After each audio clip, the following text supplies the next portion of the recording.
Hi. How's everyone? Hi. Oh, I've got an echo. That's good fun. Sorry, I'm fiddling with my stuff as usual.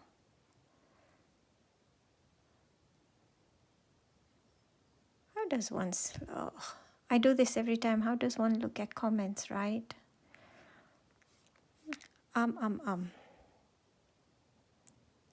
It's kind of showing up, but it's not showing up, so I'm a little bit confused. Anyway, how's everyone doing? Let's try and figure this out in a different way and see if that will help with the comments.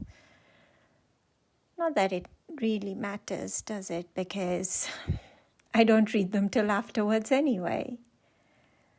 So bear with. I should really sort this sort of things afterwards. Nope, that's not the button I want. There's a button somewhere that I want.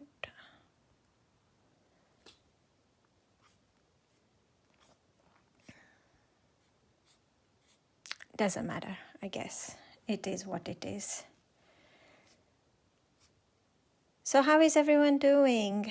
I'm hoping to do this tag over here. I've done it in black, to be honest, but I think I'm going to go with pink today. I don't feel like black, basically. It's as simple as that.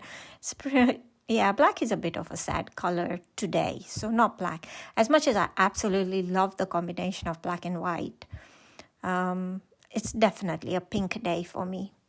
So I'm going to go with pink. I'm just going to wait for a few more people. I don't know if they're going to be joining, not joining, but... Oh, I can see comments. Hello. Yay, a small win. I can see comments. Proud me moment, right? So, yeah, as I was saying, definitely a pink day. So I'm going to do mine in pink. I may add a little bit of yellow because there's no sunshine today. So I need to create my own sunshine. So I might add a bit of yellow. I'll see. I'll pretty much make it up as I go along, to be honest. Yeah, I'll see. So basically it's this tag. I've used quite a few plates on this one actually, because the framework are done from nested scallop circles and nested scallop squares. You can use any, to be honest. If you've got any nested circles, nested squares, any plate that has got squares, circles, you can use anything basically. It's up to you. The center bit, it's from one of the other plates. I'll introduce them as I work along. Otherwise, I'll spend too long, I think, just going through all the materials I'll use. So it's just better, I think, to introduce them as I go along. And I've got 3D flowers, except from the 3D flowers plate, which I was going to use, but today I feel like today I feel like coloring a gem. So I think I'll color a gem.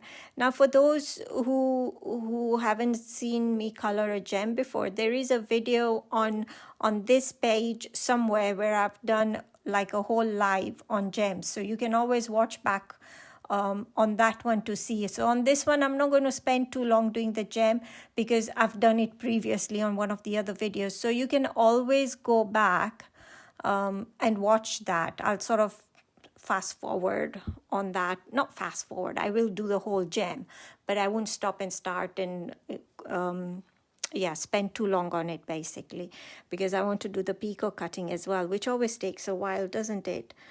So yeah, I'm basically going to replace my flowers with a gem. You're welcome to do the flowers. In the last Facebook Live a couple of weeks ago, I did do flowers. So you know, you can always go back and watch how I did the flowers if you so wish. It's there somewhere. No idea where, but it's somewhere on my page. Just scroll, you'll find it eventually. I think on the page there is a section with videos, I think. Don't quote me on it, but I think. So it should be there somewhere. And I forgot to set up for someone to help me with hosting today, co-hosting this. So please, please, please, if any trolls or people start you know, posting on links, click here for this, that, and the other, please don't click those links. It's not coming from me. I did remember earlier to, you know, ask a couple of ladies to help with co-hosting, but I forgot. Life got in the way and it just never happened. So please, please, please do not click any links. Okay, let's start. So we're going to do this one. And what I've used is I have already pre-cut my tag with this die here. And it is the second largest. So I've just die cut it. Of course, you don't have to do a tag. You can use the same layout to create a card if you so wish. It's just that, you know, I've got a nice, lovely collection of tags happening, which I'm quite enjoying. Oh, sorry, I forgot to mention as well. This time round, I have also die cut my parchment, the same size tag. Yes, I'm not going to picot cut around. If you wish, you can use your Groovi plate to emboss the outline of the tag and picot cut it. I'm not going to. I have just basically used the die to cut out my tag because I want to focus on picot cutting on the inside bit. But I am going to use the Groovi plate to, let's move this out of the way, to put an outline around the tag. So I'm going to position it. Let me move it this way for me because I'll find it easier. And I need a couple of Groovi tabs. If you don't have Groovi tabs, you can use low tack masking tape. Hold on, let me put that on there. Let me grab another one. And I'm just going to line it up on the outline of the tag. Just, oopsie daisy, here we go. The oopsie daisy start. I'm going to rub it with a dry tumble dryer sheet to help the tool glide easier. And using my Groovi guard to hold the parchment down, I'm going to emboss these two, the smallest and the next one, along outlines using the number 1, either the number 1 Groovi tool or the 1mm Pergamano tool, whichever one you have. So I'm going to go around. Oopsie daisy, hit the tape.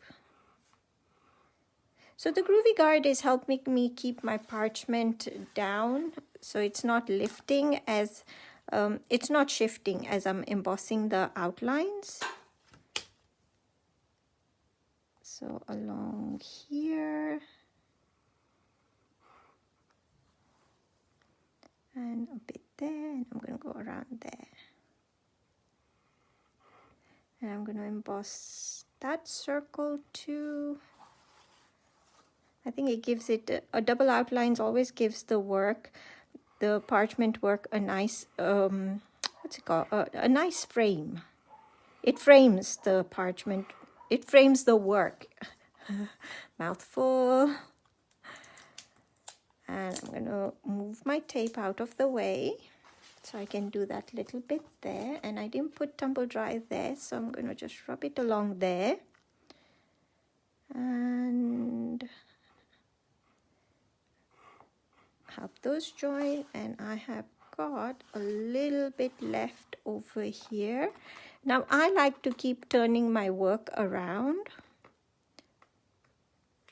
Oh, it's stuck. It's well stuck. Come on. Today would be good. There we go. Yeah, I like to keep turning my work around to, you know, what's comfortable for my wrist. And to be honest, it's a good habit to get into, especially for when we are doing things like picot cutting and things. You know, it's really important to keep turning your work. Oopsie daisy. So I'm going to take that off. And then I am going to change my plates. So I'm going to move these two out of the way, and I'm going to bring in, okay, I know this time I'm not going to put it like I did last time on a whole stash of other things, because I had quite a huge crash at the end of the session because everything toppled over. I was really lucky actually. The plates didn't break, especially the plate mates when everything went crashing down. You want your A5 square plate mate and the nested scallop squares, or you know, any squares, to be honest, it's not going to matter. Now decide whether you want your tag, the hole on your tag facing right, or whether you want it facing left, because you're going to draw your square. It's a square, mind you, it's not going to matter in this case, because you know, even if you do it here, it will matter more when you put the inside thing. Let's start again. Because it's a square, it's not going to matter whether we know we want to put it this end. I'm getting confused, sorry. My head is all over the place. We want to put it on this end definitely, but when we do the gem, that's when you need to pay attention to whether you want your tag facing that way, because for me, I know I want the gem on the right-hand side, on the top right side of my square. So, and if it's this way, I will need it on this top right, if you see what I mean. If not, never mind. Because when I actually do it, it will make more sense, right? So for the moment, let's pretend I didn't say anything. And I'm going to sort of centralize it. I want the third square along. And I just want to get it sort of centralish. So take your time lining things up. We're not in a hurry. So, you know, really take the time to make sure it's straight and everything else. And I want the third one along there. I'll give it another rub with my tumble dryer, and I am going to emboss just the double outlines. I'm not going to do the scallops because around here I've got the grid plate. I did put in the information which plates I have used for the grid and the center bit and all that. So you can always look back if you like the look of the plate and you don't have it, the code of it and the name. And don't forget, Clarity has a sale happening at the moment, so it's a good time to grab those bargains. And it's such a pretty plate. It's one of those that I tend to use quite a bit, and I have got an idea for the grid plate for next time. So it's still an idea in my head, so I'm hoping it will work, but I'm definitely going to be using that grid plate again in a couple of weeks time. So I'm going to change this one for the nested scallop circles, slot that in. Now this is what I meant. We're going to do this circle here, which is the second double circle along the second one. And like I said, because I've changed my mind from this one, instead of the flowers, I'm going to do a gem. Now, when I personally do a gem, I emboss my double outline, or even if it's a single outline, I always do the outline on the front because I like the way the the embossing line around the gem sort of goes inwards. It makes the gem look like it's popping out. So I am going to do it from the front. Now this is where you need to decide, do you want your tag, the hole, on the left? No, this is my right. This is why I should not be trusted giving directions. Do you want it the hole on the right? In which case you want your circles on the top right? Or do you want the hole on the left? In which case you want your circle on the top right, this side. Yeah, this one I think I'll have it this way, with it going left, because the other one I had it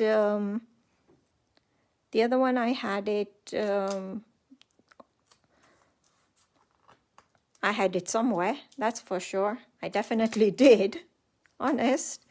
I had it on I had my hole going on the right. Yeah, so this one I'll have the hole going on the left. I'm going to give it a rub with the tumble dryer sheet again on the, well, for the first time. And I'm going to do the double outlines from the front. Now, normally, I tend to do these outlines with the, well, if I'm doing a double one like this, I do it with the 1.5 Pergamano tool or the number 2 Groovi tool, because I like to emboss the section in between. But this time round, I've done it with the number 1, well, Pergamano 1.5, or the, if you're using Groovi, the number 1, basically because I'm just going to add glitter in there, so I'm not going to emboss in there or anything. That's why I've just used the number 1. But if you plan on embossing between those two circles, then use the 1.5. And that's all I need to do with this plate. Next, I want my leafy swirl plate. This is such a beautiful plate. I absolutely love this plate. Don't forget, we're on the front. We need to turn our work round to the back and emboss the rest of the design on the back. So decide where you want to place it on your plate. Stick it down. And I'm going to emboss. Just the outlines. I'm not embossing inside these sections because I'm going to picot cut all of that around it. If you wanted to emboss inside those sections, use your 1.5 Pergamano or Groovi number 2. I am just going to picot cut between there and give it a nice lace look. So just be careful where you've got this circle, not to overshoot into the circle and outside the square. So just take your time, enjoy the process. It's so relaxing. I just love this. And the outline, you know, even if we just outline and color, it's just so relaxing. You get such beautiful, crisp outlines. I think the work, for me, half the work is just done by embossing these outlines. Everything else is extra.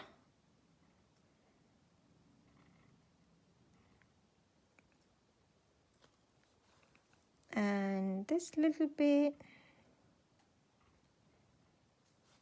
And you can use, you know, any plate to fill in your section here outside the circle, well, between the circle and the square. You can use any plate that you have.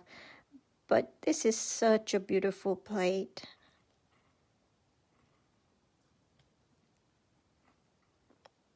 Very pretty. I love the way it's got large enough sections. So if you decide you want to emboss, you can emboss. But you've got the option of even, you know, they're large enough to perforate inside for your picot cutting. They're large enough to do some coloring. These would look really pretty. You know, if you were not doing a gem here, you could do teardrop gems in these. Color these, you know, exactly the same as we're going to color the gems here to create teardrop gems. Only an idea, But I think that would look really pretty, and I might do that on one of the Facebook Lives at some point, and see what it looks like basically. But I think that would look really pretty. Okay, one more plate. So I'm going to move this out of the way, and I don't know, is anyone crafting while I'm doing this? I don't know if anyone's crafting while I'm doing this. And then what I'm going to do is I'm going to emboss this. This is the grid, and I've got an idea for next Facebook Live to use this grid because it's so pretty. There's so many options you can do with this grid. Okay, so let's line it up. Should I line it up with the dots up here? How's that? Yeah, I think that will work. And so can you see I'm just lining up the top edge along the dots here just to get it straight. I mean, it can be anywhere on the plate. It's just to help me get it straight. Not that it matters whether it's straight or not, to be honest, because even if it's at an angle, it's a grid. It's not going to matter. I'm just being paranoid, basically. That's all. So a tumble dryer sheet, and I'm going to do the grid. Now, what I'm going to do is these circles between the grids, I'm going to use the Pergamano 1.5 because I want to emboss those circles. And the rest of, well, the straight lines, I'll use the number 1. Yeah, so the circles first with the 1.5. So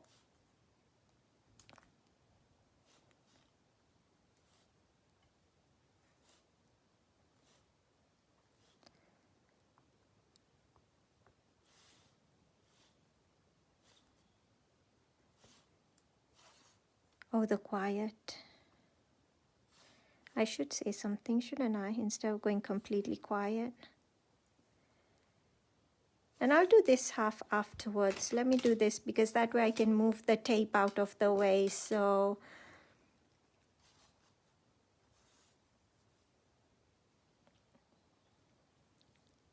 I am going very fast. I should probably slow down a little bit, shouldn't I? Just in case anyone is following, well, trying to follow what I'm doing.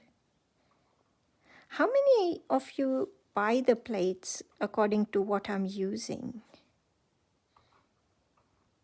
Because I just feel that if you're following exactly what I'm doing with the plates I'm using, then I'm probably definitely going a bit too fast.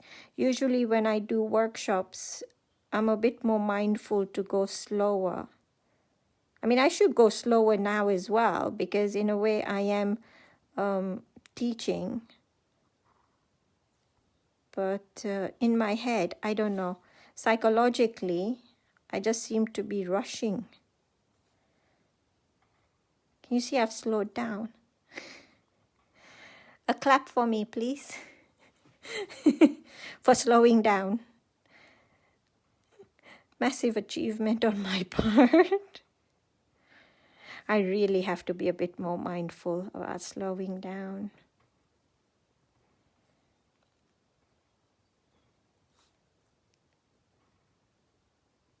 So, can I go any further? I could do a bit more before I remove the tape. Let me do this diagonal as well. And then I'll reposition the tape.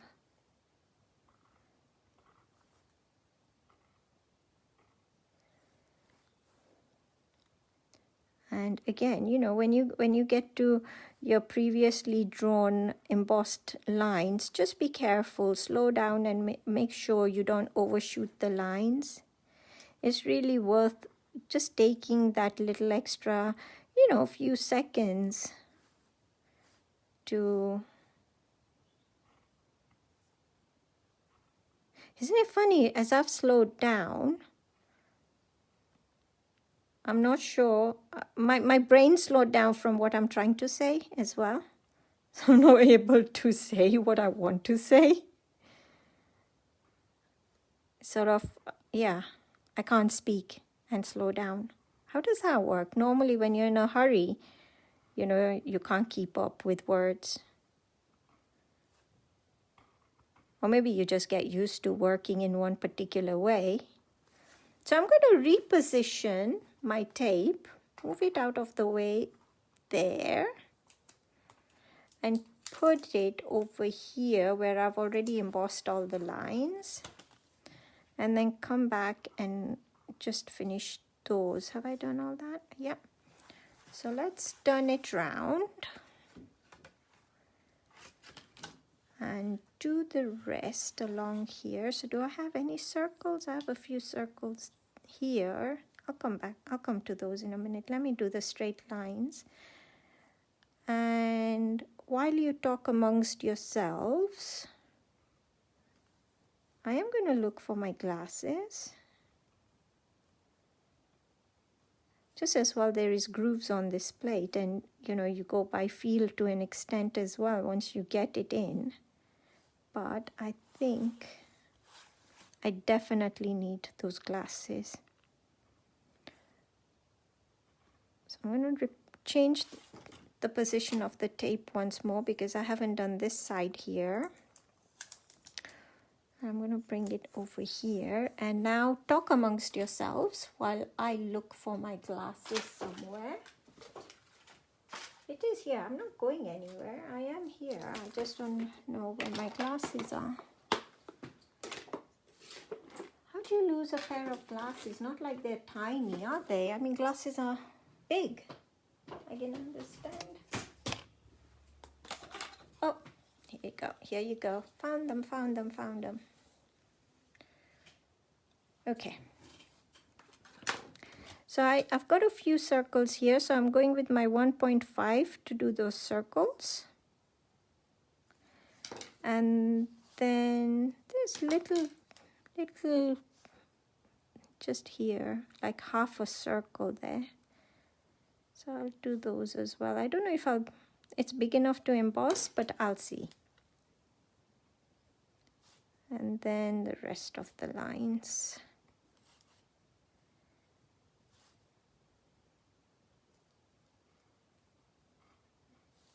Almost there. Are you almost there if you're following?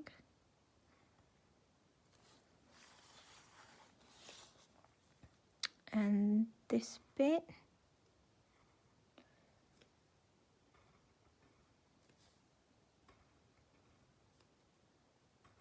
There we go. Have we done it all?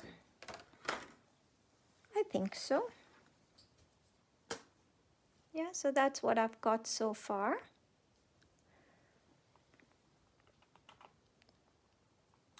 And let's remove the tape carefully so I don't rip it. I did that last week. I was making something and I wasn't careful when removing the tape. So instead of removing the tape, I lifted this, like not a tag, I was working on a card. I lifted the whole parchment and it ripped right across. And I was like, oopsie daisy, let's start again. Okay, I don't need that anymore. And now I'm gonna go to this one. Did I forget to mention a basic straight border grid? Well, it doesn't have to be a border grid, just a basic straight. I think I may have forgotten to mention that in the blurb. I think I only put the pattern grids, pattern plates down. Can you see my plate moves in there? And that's okay, you know, it happens. So I'm just going to stick the plate to the plate mate so it doesn't move as I'm embossing the dots. Okay, now what we want to do is I want to emboss dots between the double outlines here. And I'm going to show you how we go around the curves and things to emboss little dots all the way along wherever there is a double outline on the floral design. And I'm going to actually use a light wave for that. Let me just turn it on before I There we go. And I'm gonna, because grid work, it's always so much easier to do grid work with the light wave on.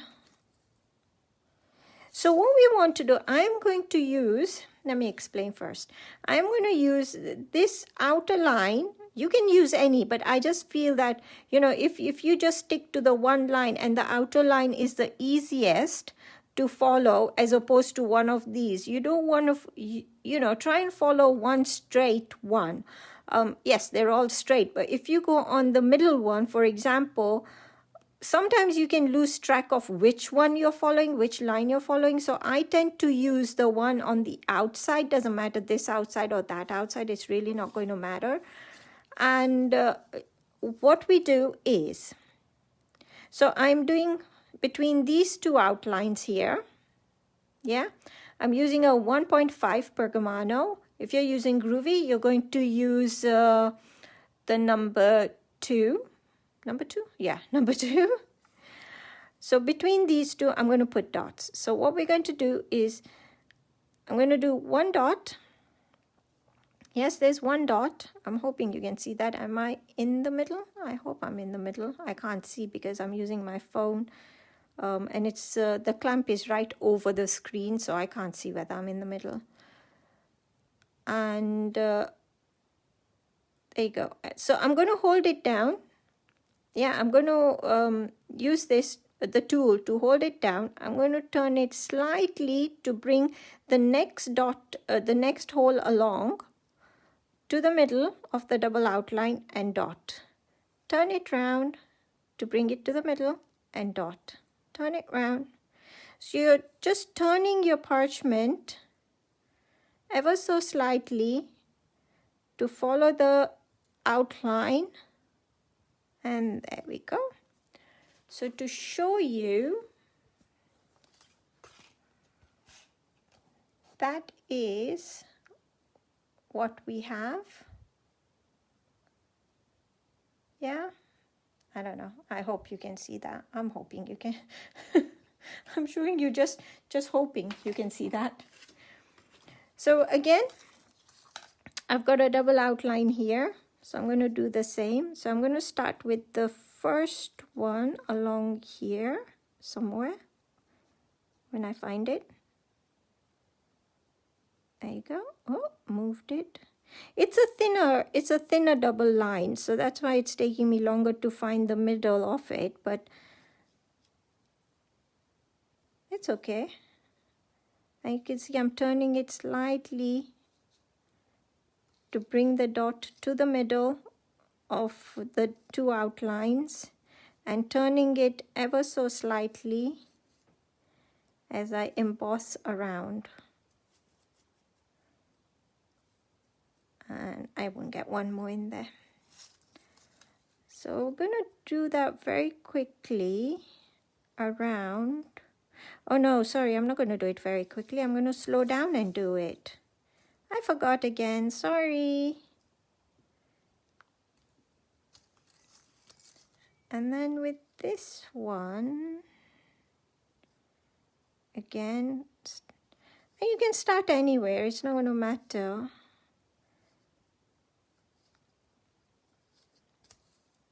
As in left or right, it doesn't really matter.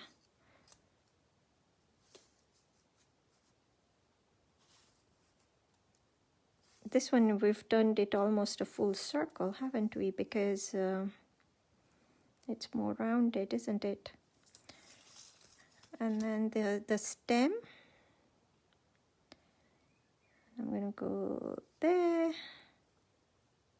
Don't think I can get one more. Okay, this one here. Oh, I can get 3 all at the same time. That was lucky. Wow, I should use that one more often.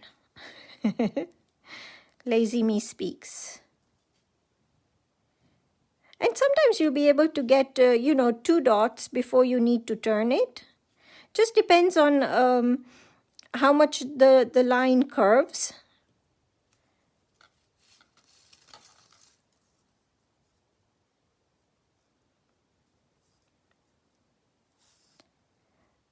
So I'm always, you know, using the outside row, column, row. Is that a row or is that a column on the grid that I'm using? I don't know, rows and columns, one goes upwards, one up and down, the other goes across, doesn't it?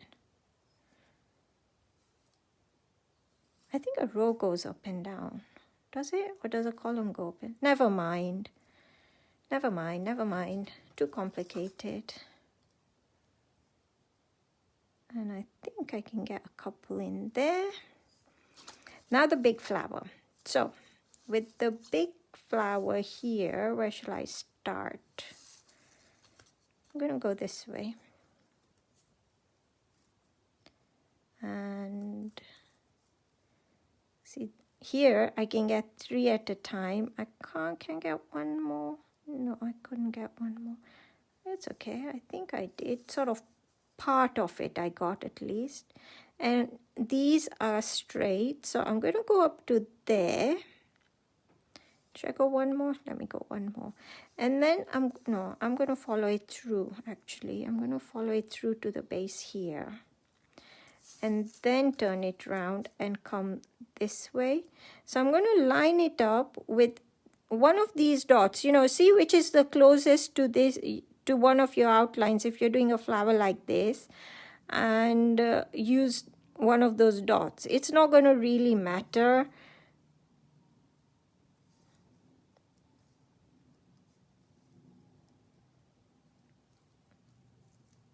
Yes, and then I'm going to come along the top of this flower.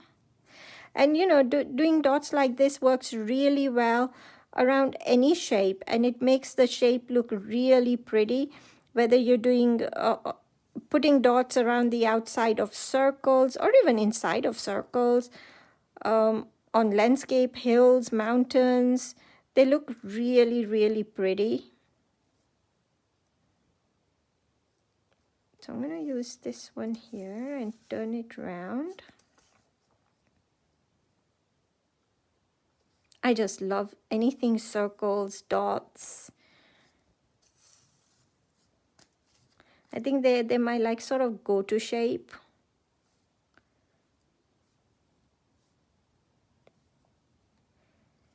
Okay, I think that's all of it. And there we go. That's what we have. Yeah, it just gives it a little extra. I mean, I could have just colored it simply in there if I wanted to. I might actually still go and color in there. Shall I not? Oh, shall I not? No. I think I'm going to leave it. Otherwise, we'll be here forever, won't we? I'm going to move these plates out of the way as I don't need them. And I will look at a few messages since I can. And is anyone following me? Let me see. It gives you a chance to catch up if you are following me. I'm not going to go right to the top of all the comments because then otherwise we will be here forever. But so far, if anyone has a question in the next sort of minute, you're welcome to ask me while I'm looking at comments. Otherwise, I will answer them sort of later kind of thing. Oh, Helen, thank you. Rows go across, columns go up and down. Row your boat across the river, columns hold buildings up. Oh yeah, they do, don't they? Just as well columns hold buildings up. That's very useful, columns, aren't they? Can you tell I run a rainbow unit? That's funny because I've got Helen Stevens who said rows across, columns up, and I've got another Helen who said about the boats and the buildings. That's so cool, both Helens. They know their rows and columns.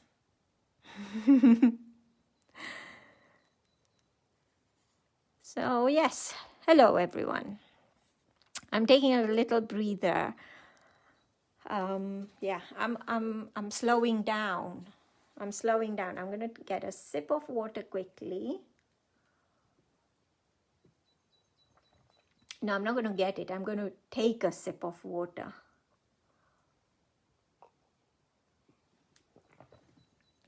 Okay.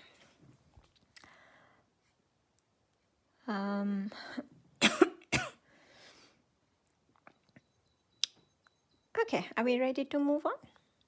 I'll do a bit of embossing while all of you catch up, because we're just basically going to emboss in these circles now. So, you know, I'm not looking at rushing anyone, and I'm going to move that out of the way, and I'm going to move my tags out of the way. Early this morning, you know, people would wonder how I ever got my driving license. I ran over, not with my car, don't panic, not with my car, with the chair I'm sitting on. It's got wheels and it's got a mind of its own. And I ran over my tag dies with it. And I was so scared that I had crushed them completely and they were not going to work anymore. But they were absolutely fine. Yay. Thank goodness, because I hadn't pre-cut the dies before I sat down this morning and ran over them. So, phew. Okay, so I'm going to emboss these circles. And to emboss circles, what we do is, let me get this and let me get a pen. I'm going to draw it basically to show you. So say we have a circle like this, yes? And it's always a lot easier when you have a pen and we want to color a circle, and this is what we don't do that. Do you color a circle like this? I don't know. I don't. I mean, even when I'm coloring, I don't color a circle like this. And then, I mean, with a pen, it's always easier to fill it in, right? With the embossing, we cannot fill that in. We would have been left with that little gap.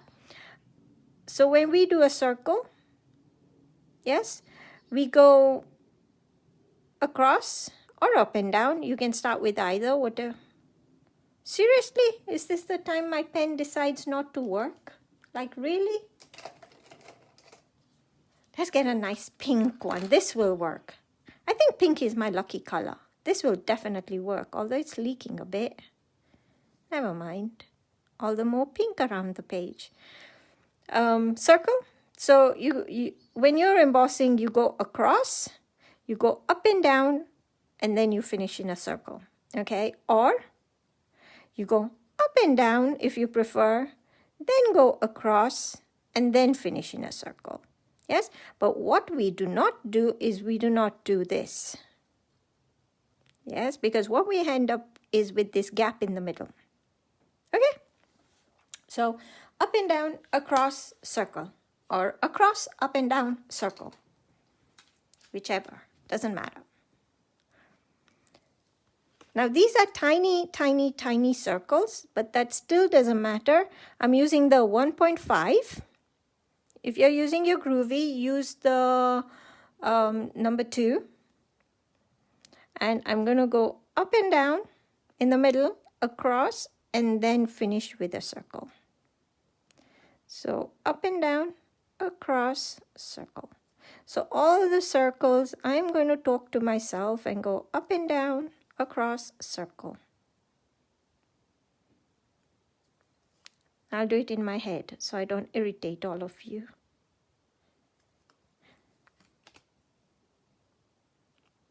Except if I do it in my head, I've gone quiet then, haven't I? Which is not a good thing. My kids would say that's a very good thing. Yay, mommy's quiet. So, I mean, even though it's such a tiny circle, I am still following the rule of up and down, across, and circle. And to be fair, you know, for this, it is not going to matter because I'm going to glitter my circles. So it's not going to matter whether there is a little sort of black hole in the middle. But it's just a good habit to get into. And as a matter of fact, I'll show you, if I remember, when we get to that stage. If you get a black hole, well, you can't fix it. You can't go back and emboss over it. Well, you could try. Sometimes you can get rid of it, but more often than not, you can. But you can change the look of the circle. So instead of it being just an embossed circle, you can perforate with a one needle tool in the middle of it, and it just gives it a different sort of dimension, a different look. And that looks really pretty as well. So what I'm going to do is that I've done that once, but I'm going to turn it over and do it once more. Now, in real time wise, I would have let that rest and then done a second layer. But in this case, they're tiny. I'm just going to go for it, really. Whenever you're doing embossing, it is best to let your parchment rest between the layers. I should have followed one row, shouldn't I? Because now I'm going to forget which ones I've done and which ones I haven't done. So I'm embossing with the 1.5 Bergamano tool. If you are using the Groovi, did I say this? Use your number 2.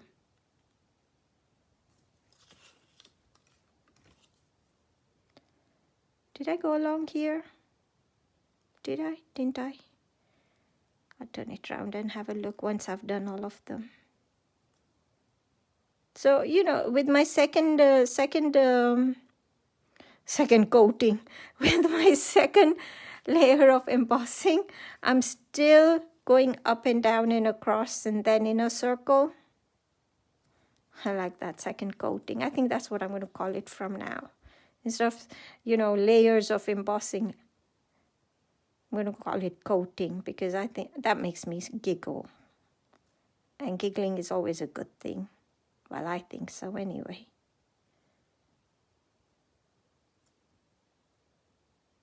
So just a few more. And you can see I'm using my Groovi guard just to keep my hands off the parchment and hold the parchment down for me as I'm going around the plate, you know. And that's really important, especially if you've got sort of humid climate. Yeah, humid climate, or your houses are kind of humid, or your palms are sort of, what's the word? Your palms are not wet. I mean, they wouldn't be wet, would they? And to be honest, the word that's coming to my head is, and I probably shouldn't say it because you guys are probably going to think, oh my God, I can't believe she just said that. But if I don't say it, it's going to be in my head, and we don't want that, right? All of you want me to sleep at night, right? So I think I should say it, shouldn't I? So the word that comes to my head is, if your palms are icky, sorry guys. But yes, sticky, not sticky even, humid. Humid, can palms be humid? Damp? What's the word? But yeah, sorry. The word that comes to my head is icky. Sorry. Okay. So that's the embossing. And to show you on the front, and to make sure I've done them all, yeah, I have. That's what those little circles look like, which are really cute. And like I said, I was going to emboss them, but I'm not going to emboss them now because I want to show you they'll look completely different if you perforate with a one needle tool in the middle of those. Yeah. So we'll do it different for this one. I mean, I'm doing it different anyway, aren't I? Because I decided to do a gem in there, so I'm doing the whole tag different. So from where I started here, with this one to what this is going to end up with, it's going to be a little bit different, which is good, right? Okay, next thing, coloring. Now I'm going to actually leave the gem to color after I've, oh, shall I not? What should I do? Should I do the gem first or should I do the edging first? No, I'm going to leave the gem. No, should I? Oh, choices. Someone decide for me. Gem first or outside first? No. I'm going to do the outside first and then do the gem. Yes, I've decided. So what we need is, if you're using Pergamano pencils, your B pencils, and I was going to stick. Oh no, Heather says gem. Monica's saying gem. I just read the comments. No, oh no, and I decided I'll do the outside first. Well, I've just gone and changed my mind now. I will do the gem because that's what, well, 3 people so far. Jax has said gem as well. So gem it is, guys. I'll do the outside afterwards. Okay, so the colors I'm going to use. Now, I was going to stick to just a pink tag, but I think some yellow would be nice in there. And what other color shall I do? So I definitely want pink because my backing is pink.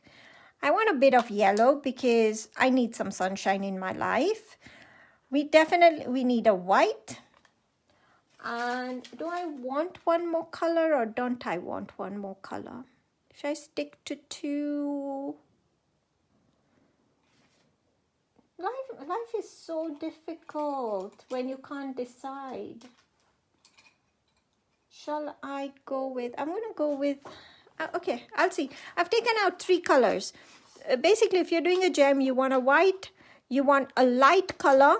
Depending on the backing papers you're going to use, choose a, well, white you need. Then you need a light color. You need a shade that is a medium color. And you need a shade that is a darker color.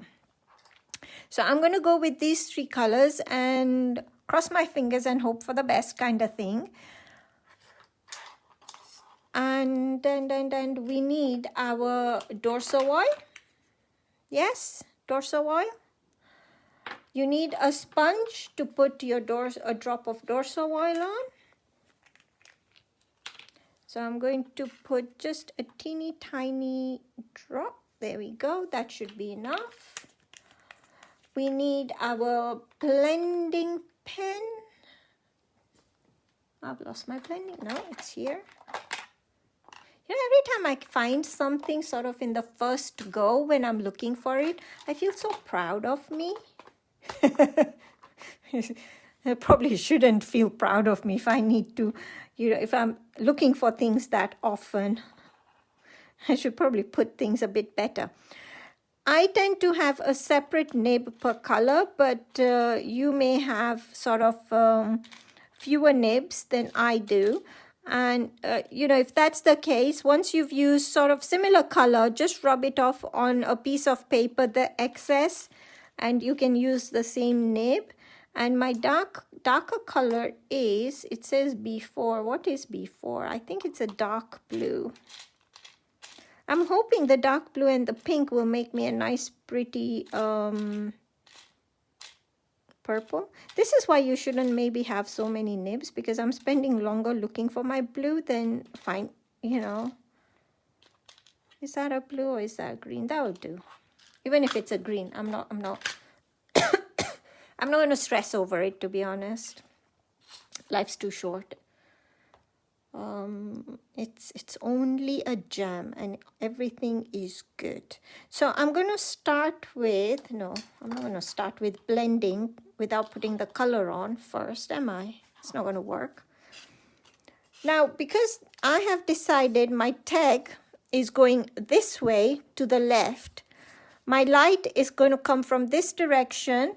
So I want my reflection at the bottom of the gem here. So I'm going to do my reflection in a shape of a jelly bean. Yes, I could have said a kidney bean, but jelly beans taste nicer. So mine is a jelly bean. And you don't want a lot of white. White is an opaque color. If you put a lot of white, it is going to go quite thick and icky kind of thing. So there we go. Yeah, very little white. So did I say I'm using the Pergolina B pencils?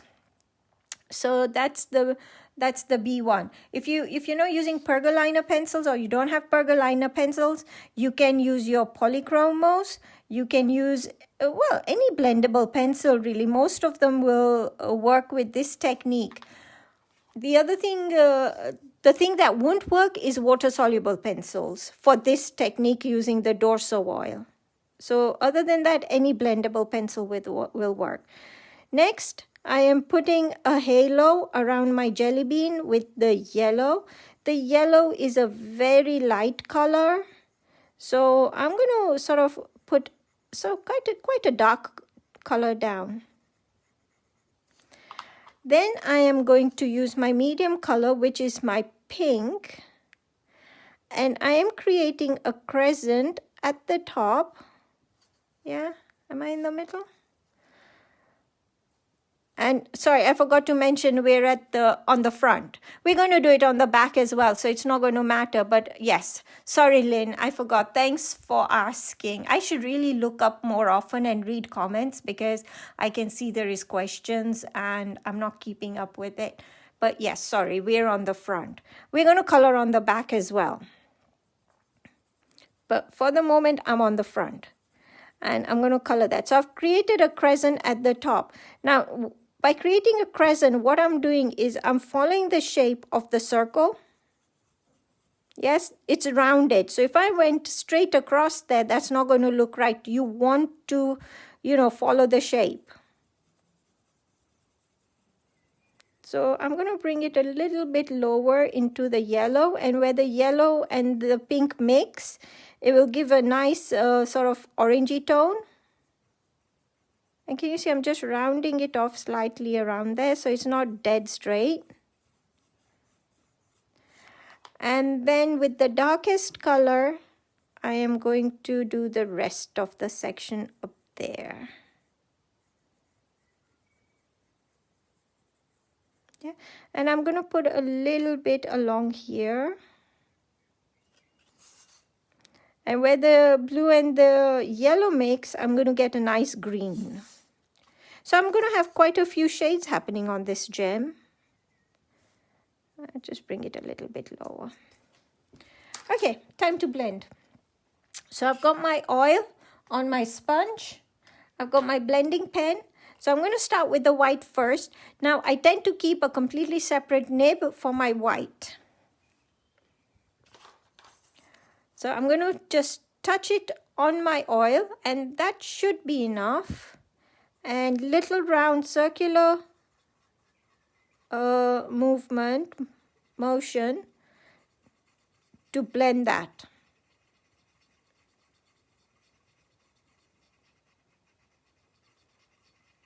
Okay. I'm going to remove that, and I'm going to blend the yellow next, and you're going to blend your lightest color. So I'm going to again touch just there. Now when I blend my yellow, I'm going to start from the top of the yellow, blend it along and bring it into the white and blend the two colors together as I go. Yes, but starting from the outside towards the inside, and where they meet, blend them together. Little round, circular, round and round. Circular, round and round, if that makes sense. So again, where they meet, make sure you take your time to blend those two colors. You don't want a definite distinction. Here's my white and here's my yellow. You want the two to blend into one another.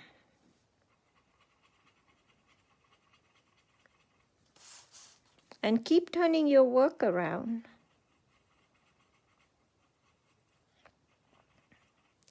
And that should do. Now, I love doing gems on parchment because we can color on the back as well. I'm using Dorso oil. Yes, sorry, Pat asked, what oil am I using? It's Dorso oil. Again, just a touch there, working from outside inwards. So I've changed it for my pink nib. I've got too much oil and I can see that my parchment is it's got a lot of oil floating at the top. So I'm going to get some rough paper and take off some of that oil. You can use kitchen towel if you like. I don't have kitchen towel here, so I'm just using a bit of paper. And blend where they meet. You want to blend the two colors. See that's very, there's my pink, there's my yellow. I want to blend these two colors together to sort of lose that the sharpness in the outlines. Does that make sense? Sharpness, is that what you would say? So take your time blending those. There you go. Might need some more oil to blend it actually. Now that I've taken most of the oil off, it's not blending as well. No, it is. Just taking time. So I'm going to follow that slightly around, following the shape of the circle.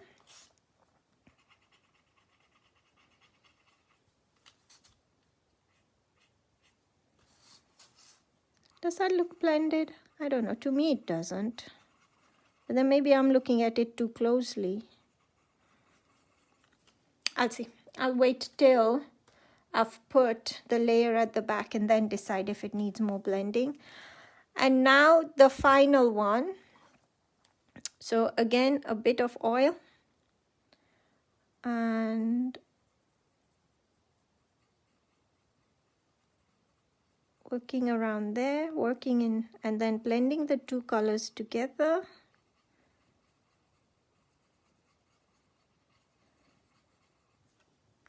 And I'm just going to follow this a little bit around just to give it the shape of the circle.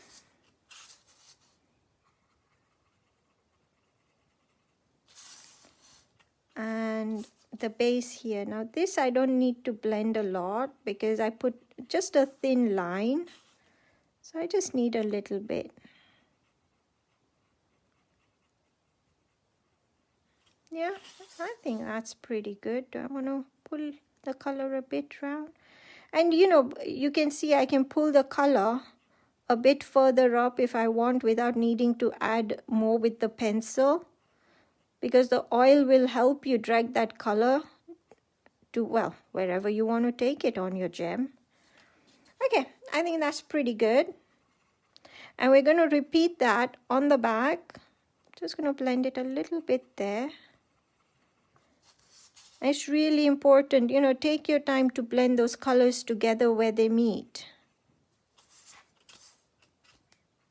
Okay, I'm going to turn it round to the back and repeat again. So my jelly bean, yum yum. Again, remember, you don't want too much white because it's yeah, quite heavy. If you get too much white, it's a very heavy color. Can a color be a heavy color? I don't know. And then a halo around the jelly bean with the yellow.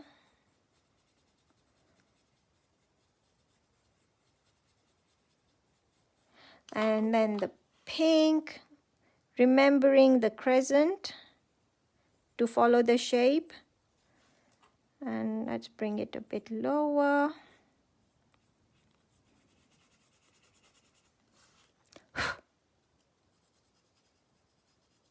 And just color that.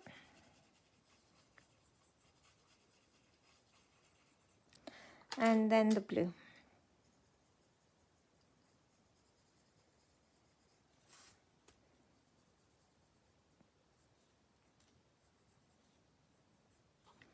And a tiny bit along there because, like I showed you, I can pull more color around.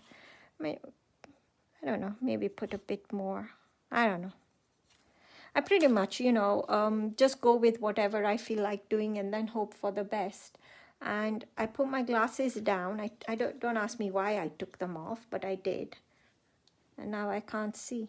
Okay, back to the white blending nib. Bit of oil and blend. And you can see it's little round circular movement around there. Yellow. I'm going to come from the top towards the middle.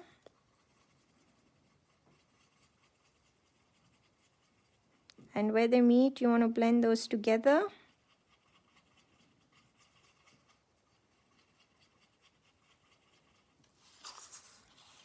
Oopsie daisy. I just realized I haven't had that many. Oh, probably shouldn't have said it too soon. I haven't had that many oopsie daisies. Have you noticed? But then having said that now out loud, they'll probably start now all together kind of thing. So just take that time blending those colors. And then pink. Like I said, you know, there is the video on coloring the gems on this page under the video section. So where I take a bit longer to do this than I'm doing at the moment, because I still have quite a bit to do on this tag, so I'm sort of kind of fast forwarding. And that's not very blended, is it? Look, can I show you the difference? That's not very blended. There's definitely a yellow there and there is a pink there. So I want to blend these two together so there isn't that band that's formed. I think that's better. Yeah. And no, you shouldn't use your finger instead of, in case you have got icky stuff on your fingers, you know, like melted chocolate. But it's okay. I mean, if there's jelly bean on the paper, there might as well be chocolate on mine. And then the blue.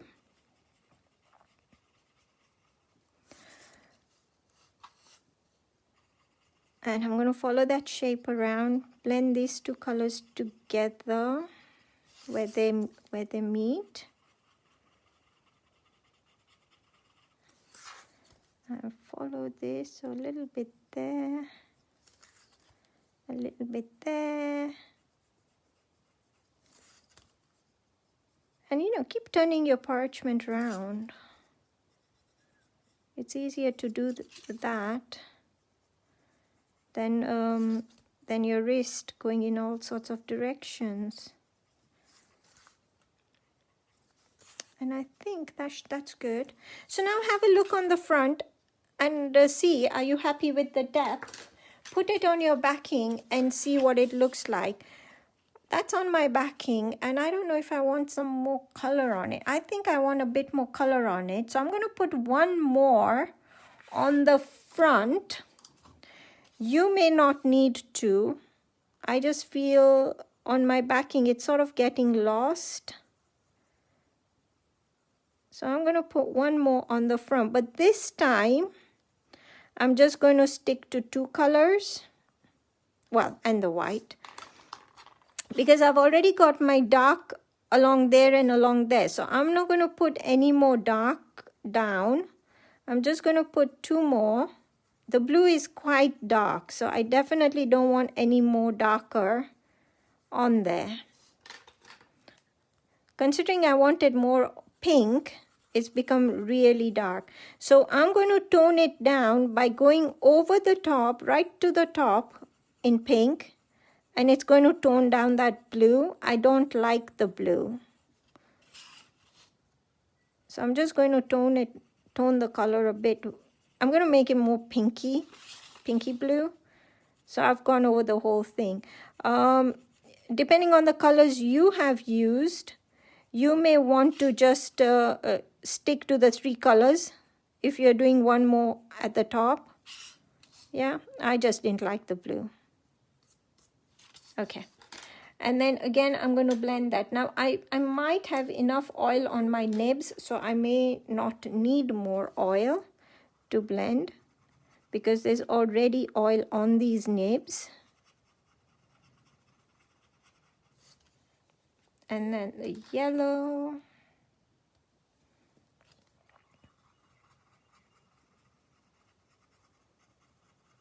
And where they meet.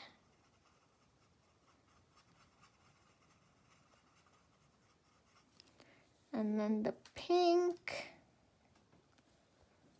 The pink I might need a bit of oil because I took off the excess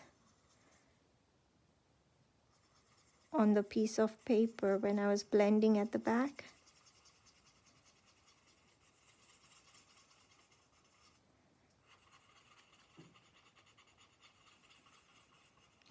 Okay, and then I'm going to let the oil evaporate a little bit before I put a highlight on that. So we can color the rest of the design around it. I'll put the highlight afterwards. I'm going to let that oil evaporate because there's quite a bit of oil on it with all the layers. Well, 2 layers on the front.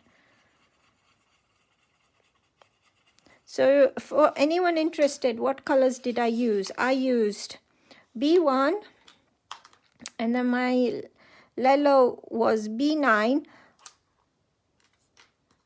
I have B14 for the pink and B4 for the blue.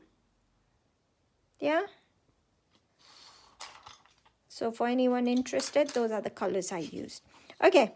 So that was, the gem was basically front, back, front, because I wanted it sort of a darker color there. So I've gone front, back, front.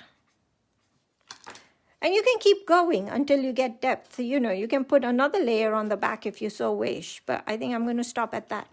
Now I'm going to color this, the grid here with the pens. And all I did on this black one here, yeah, all I did on this black one is basically go along one of the outlines, diagonals all the way. Well, not all the way. Don't go into the center of the design, but all the way along the diagonal, one of the sides.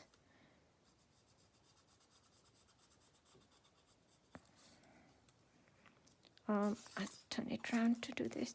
See, I'm doing it on, if it's this way, I'm on the bottom of that line. I'm turning it around, but I want to make sure I'm on the same side.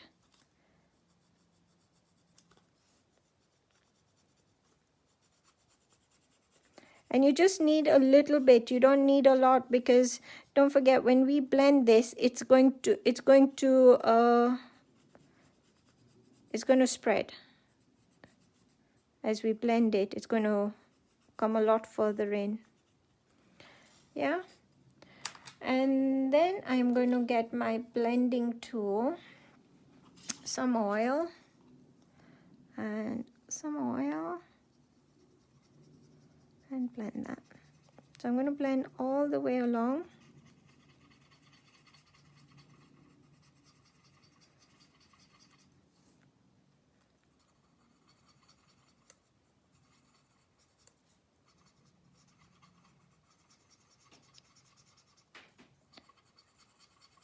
Make sure you blend it so that you know you don't have a band sort of stopping wherever. I'm going right across my square.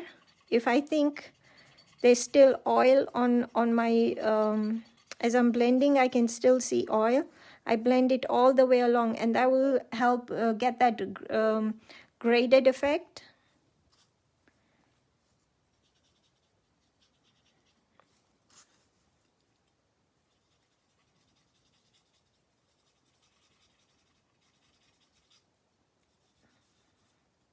Yeah, don't use your fingers. Don't do what I do. I'm just being lazy. I mean, if you need to soak up some of the oil, have a piece of kitchen towel or tissue by you, which I don't have. But my finger works really well. So I'm just blending it through so I don't have sort of a straight end finish kind of thing. See, that stops just there, and that's what you don't want. So that's why I'm bringing it lower into the paper, into those squares, until it disappears into sort of nothing.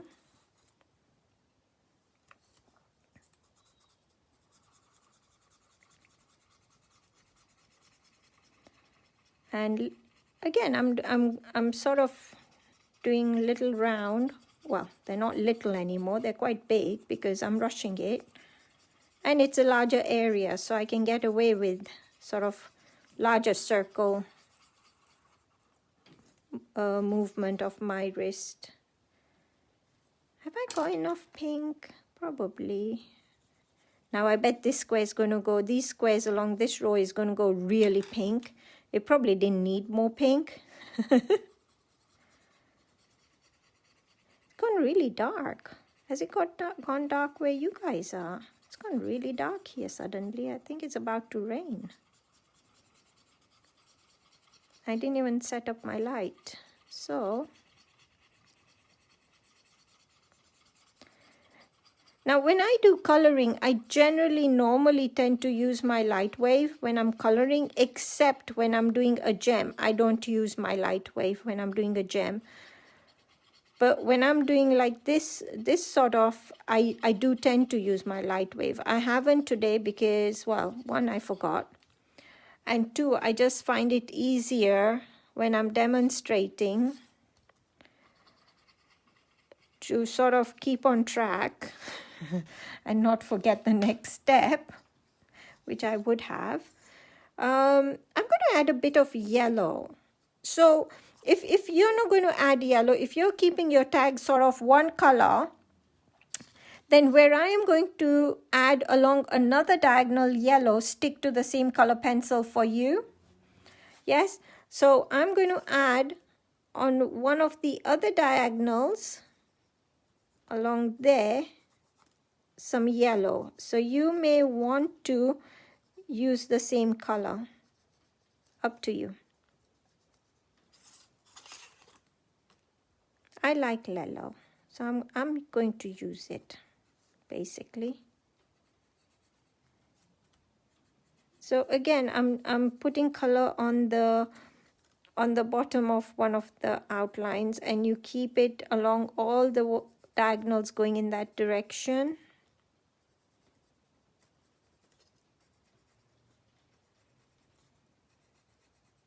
Anyone got the time? What's the time, Mr. Wolf? Okay, I don't know where that came into my head from, but there you go, it did. And I'm going to go back to my yellow tag, yellow, not tag, yellow nib, and pick up some oil. Oh, that was probably pick up a bit too much oil. And same as before.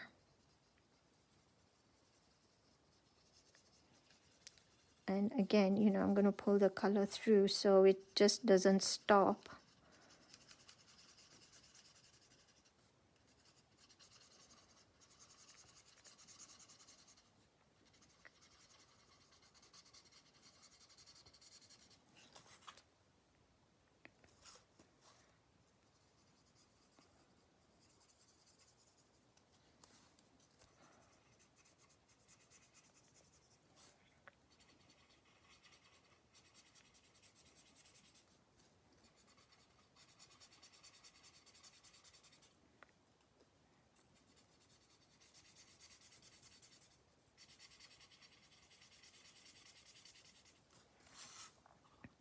That looks so pretty, yellow and pink.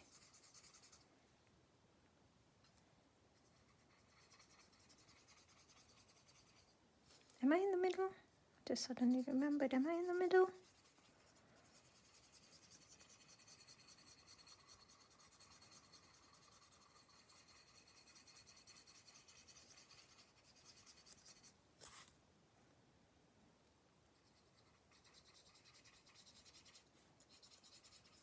Although I'm not sure what it, I've chosen a pink backing, plain pink backing for this. I don't know what the yellow will look on it. Maybe I should have checked that first, shouldn't I? Didn't think about it. Mind you, I can always change it afterwards, can't I? After it's finished, before I mount it. We will see.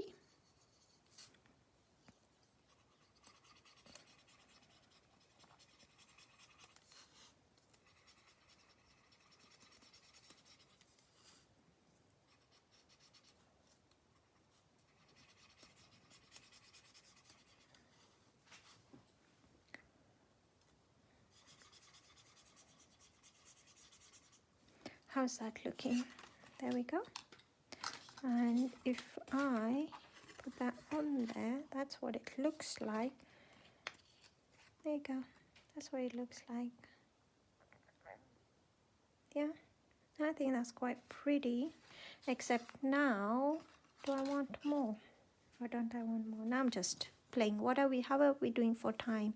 Because I know what's left is a bit of perforating in there, and that's it. So because I just feel there's quite a bit of blue along there, I'm wondering if I want to edge it along there in blue, which I think I will do, but I don't want it just plain blue. So I'm going to edge the inside of my tag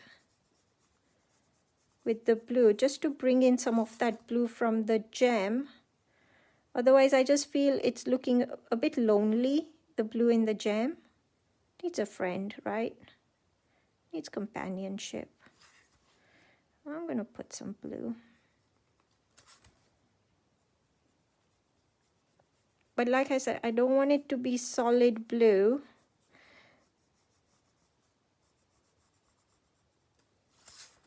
I might go over in places with pink as well. And I am going to put a little bit outside the square, so it will look like there is a shadow around the square too, and it will make this square a bit stand out, hopefully a bit more. Yeah.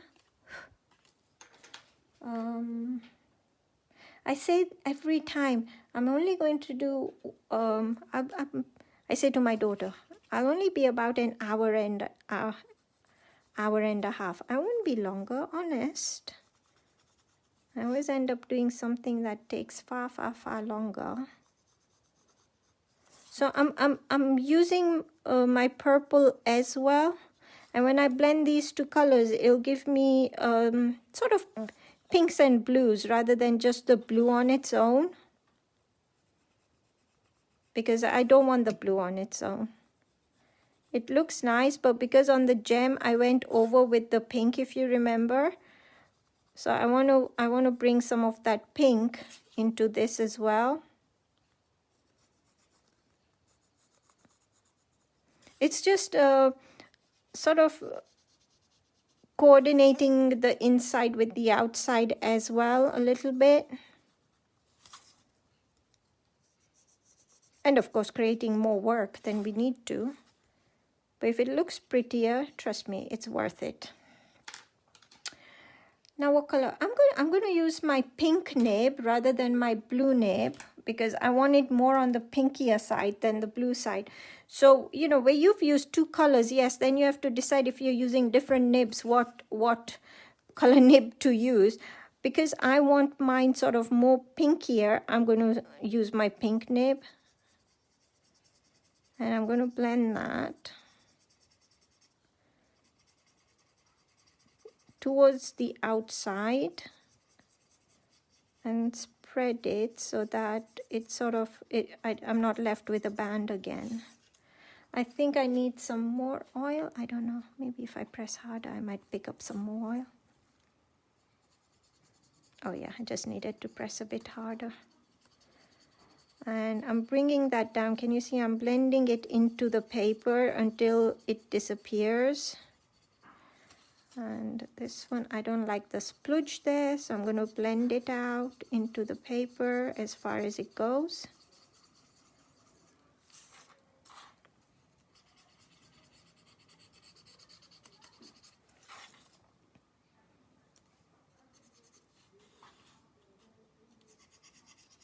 No, I think I definitely need more oil.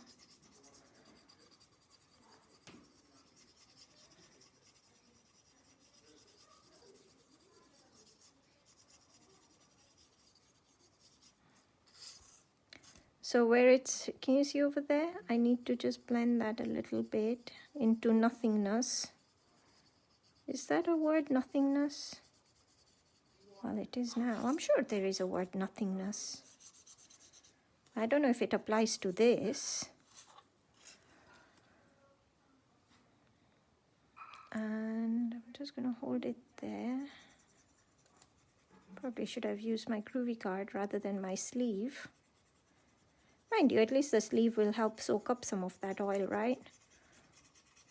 So all's good. And blend it into nothingness. Oh, I like that word. I think I might be using it a lot now. And then I'm going to repeat that. Let me see what that looks like on here actually before. Oh, I think that, what do you think? Does that look pretty? I think that looks pretty. And then repeat that along here.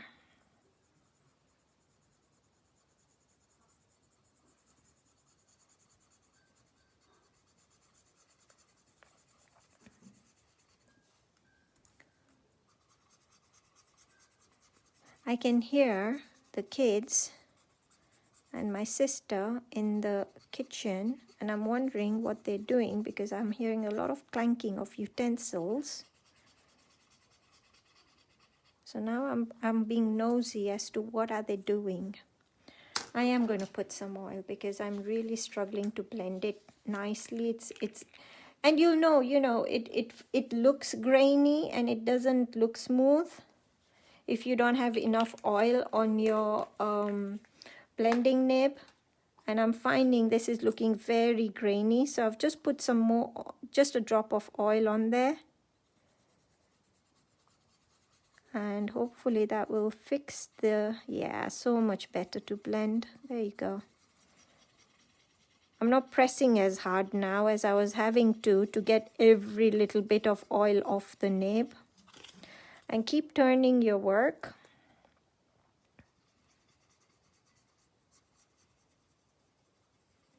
And around there, now I've picked up too much oil. So when I pick up too much oil, I just take it off. I'm taking it off on the paper I had out earlier. Can you see that? Let me just show you. That's too much oil. You see the oil floating there? That's way too much oil. So I need to just remove some of the oil from my nib. And I'm going to be able to spread that a bit better now. There you go. And the nib will soak up the excess oil.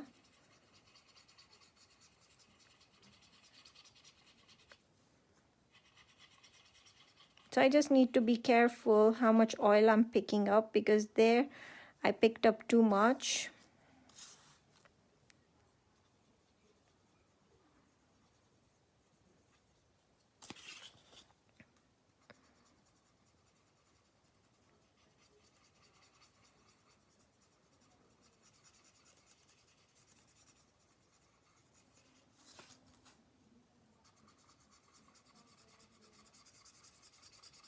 Okay, this is taking longer than I thought it would. Maybe putting the blue around wasn't a good idea.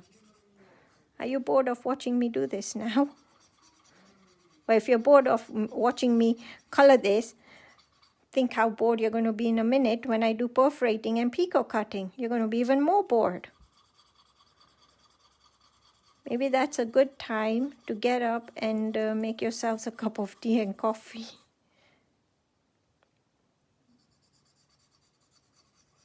while I sit there and perforate my way around all the little sections.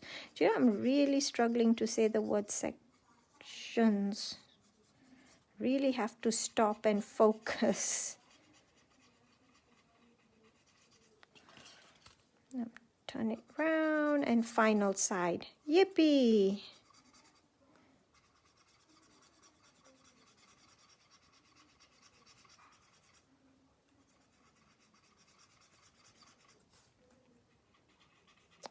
Yeah, like I was saying, they're in the kitchen and they're making something, and I want to know what they're making. One, because I'm wondering how much time I'm going to need to clear up. And two, if they're making a milkshake, why don't I get one? Not that I think they're making a milkshake, because normally they wait for me to make the milkshake.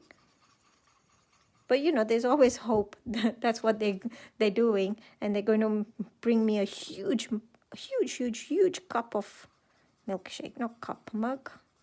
Milkshake container thingamajig. What do you pour a milkshake into? I don't know. A cup? A mug? Okay, I think I'm going to stop playing because this is just getting a bit silly now, isn't it? There you go. Oh, that looks pretty. That's pink and purple now. Forget blue. It's definitely purple. And it's this way around. Yeah? All good? Okay. Can I, what should I do next? Shall I put the highlight or shall I not put the highlight? No, I won't put I'll put the highlight last, to be honest, because that way it stops the rubbing back and forth. Because sometimes, you know, parchment is a non-absorbent surface to an extent, and you can almost scratch off your gel pen over the top. If you're not careful, it scratches off. So I'll put the highlight afterwards at the end. Let's do the picot cutting in that section. Between the double outlines, I'm going to basically just glitter it. Shall I glitter it? Shall I not glitter it?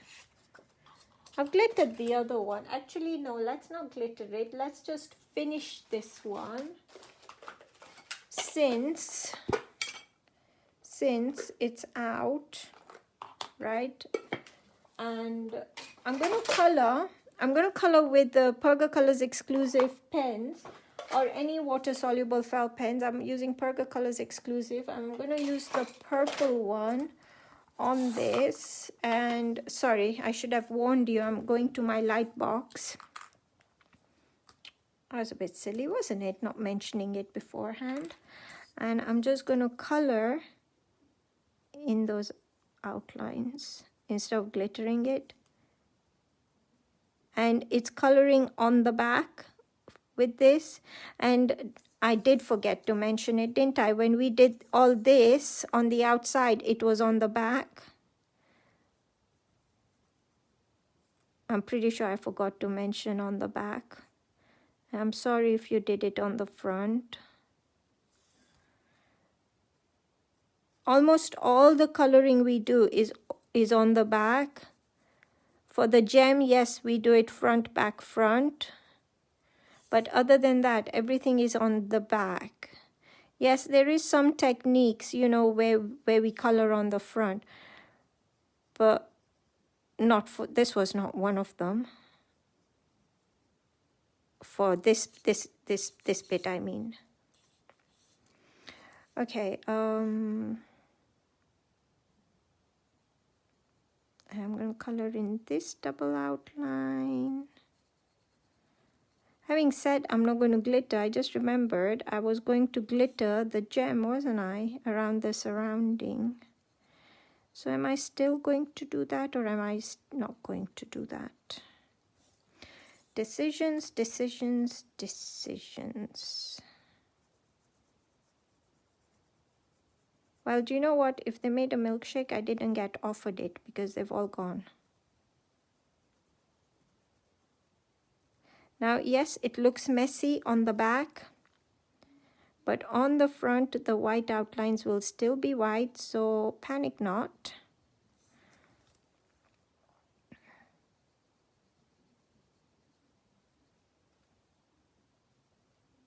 they've been, my son is back from uni because of the Easter break.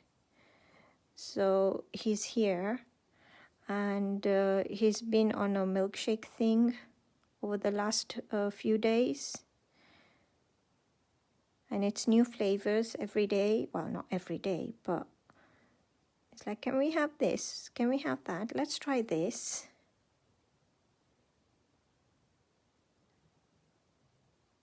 Or ice cream. Oh, yeah.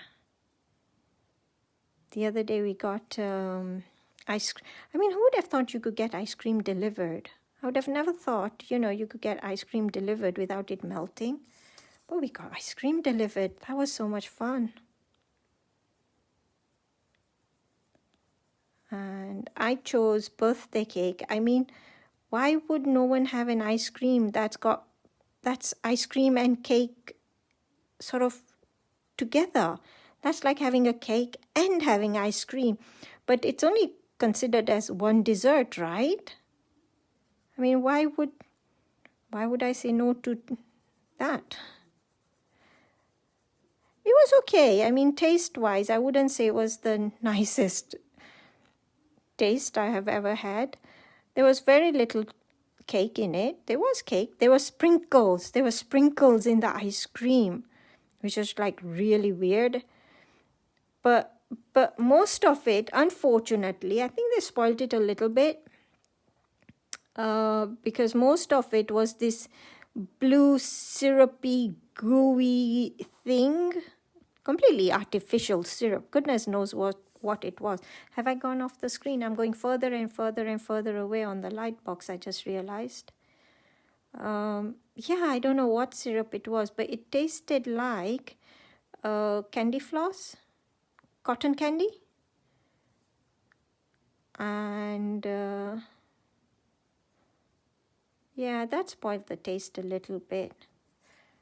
And then guess who couldn't sleep at night because of all that sugar? Yeah, of course it was me. And there you go. So yeah, I quite like that actually. I like the purple around there.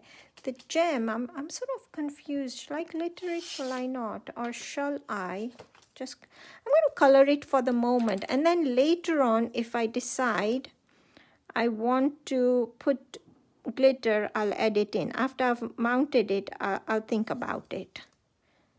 But because the other double outlines are colored, I'm thinking it might be more consistent to color it.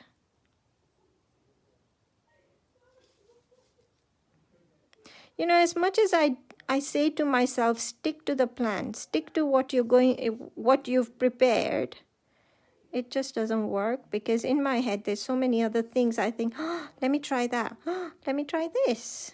The next thing I know, I've changed everything well, not everything, but I've changed it quite a bit. And, but that's okay, right? There we go.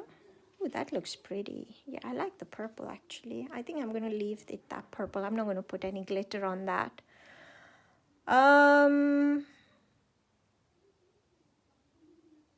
Okay. Perforating. I'm just looking at it thinking, do I need anything else on there? So I'm going to perforate these sections with the 2 needle perforating tool, and I'm going to perforate in these circles, you know, like I was saying earlier, that for example, if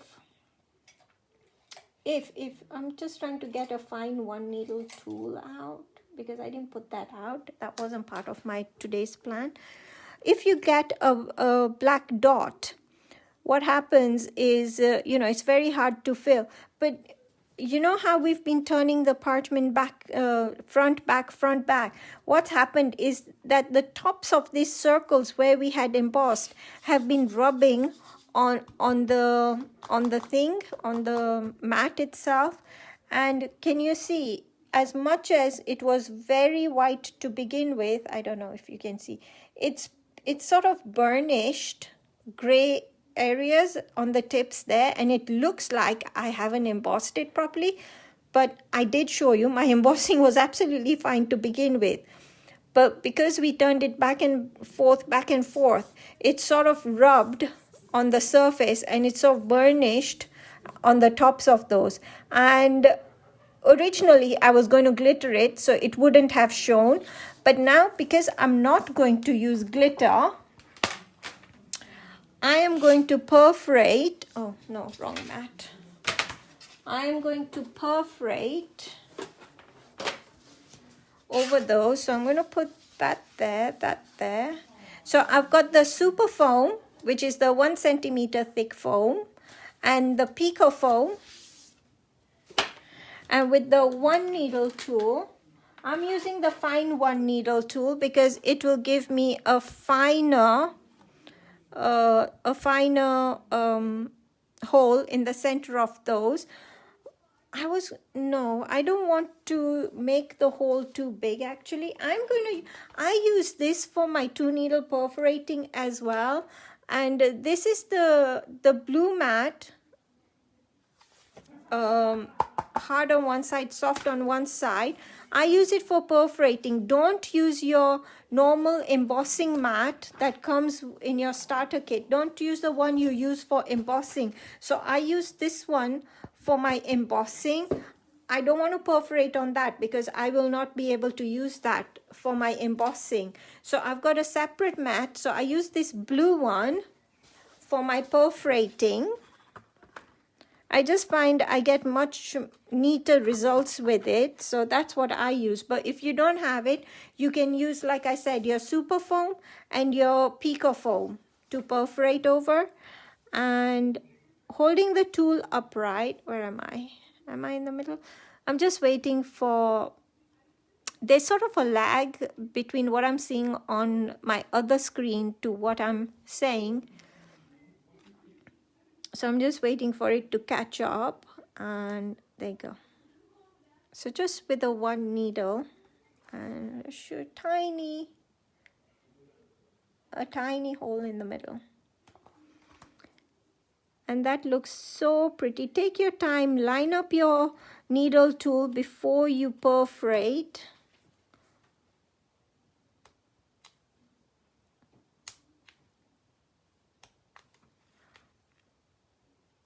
Oopsie daisy, almost slipped there.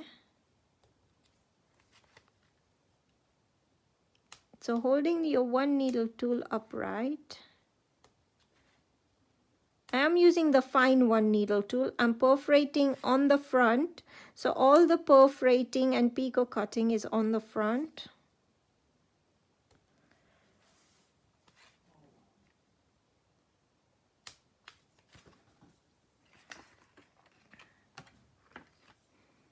And this is a great way to, if you've got those black circles, how to pretend, this is what you wanted to do all along. It's basically trying to not get worked up over things like those. And to show you, there you go. Yes, those little tiny holes. Yeah. Okay, 2 needle perforating tool. I'm going to use the bold 2 needle. You can use the fine 2 needle if you wish. That's up to you. And once again, perforating from the front. And I'm going to perforate in all these sections along there.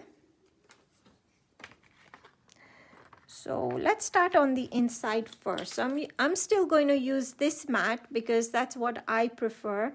But like I said, you can still use your super foam and your pico foam if you wish. Well, and if you don't have this. So first 2 needle goes in. After that, you're hooking into the previous one, bringing the tool upright, and you're going to perforate 1 hole at a time.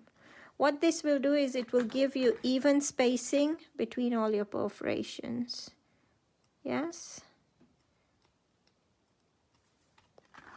And keep turning your work.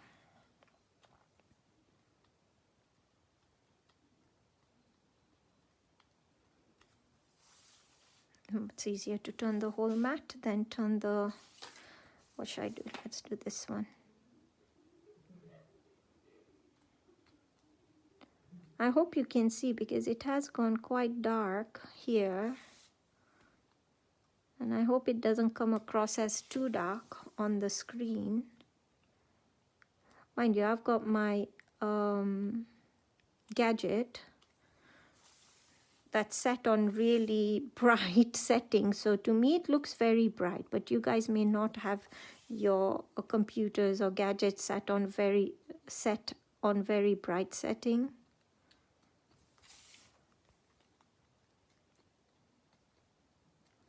And can you see I'm turning it around as I go along.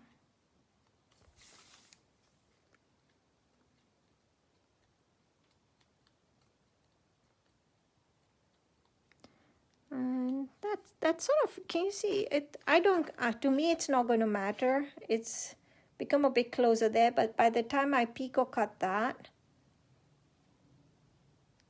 it's not going to matter. Yes, I'm not going to get worked up. The spacing there is even, but there's one there that's, well, the space was too big, but do you know what? By the time you picot cut all that, it is not going to matter. Let it go.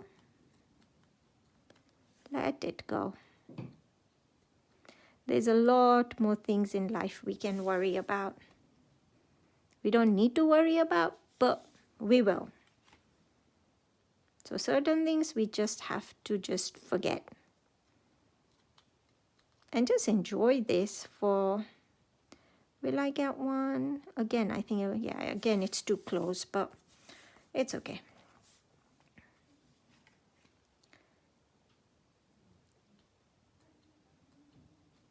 I so wish that, you know, when we're doing these lives, there was a way to listen rather than reading comments, because it's so much easier. That way, if anyone has any questions, am I in the middle? Yeah, that way you could ask and I could answer it rather than you waiting for me to look up on the screen in case you have put any questions up.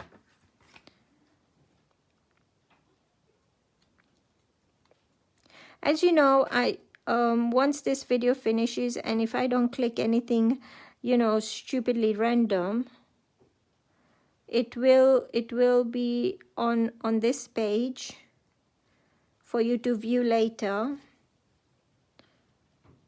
But I also tend to put it on YouTube, so if you prefer to watch it there, I'll share the link once the video processes and all that kind of stuff. Sometimes the processing is very quick, other times it takes like forever. I'm assuming that's probably because it just depends on how many people are trying to load stuff all at the same time. And maybe weekends are busy, I don't know how it works. I just hope for the best, basically, each and every single time, and keep my fingers crossed. And I still have a few spaces left for my April workshop, which is next week on Saturday, if anyone is interested. I am using henna corner plates number 1 and 2, as well as the straight border pattern grid number 1 to create some lace work, and that is live over Zoom. It is 2 to 5 again, UK time, and you can either message me if you want more details, or you can email me on, okay, ready for this? It is a mouthful. It's Tina Cox.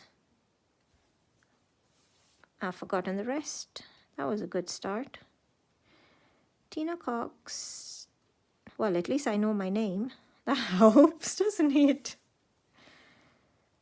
My fibro is really playing up, and my head is just all over the place. I've probably gone off the page there.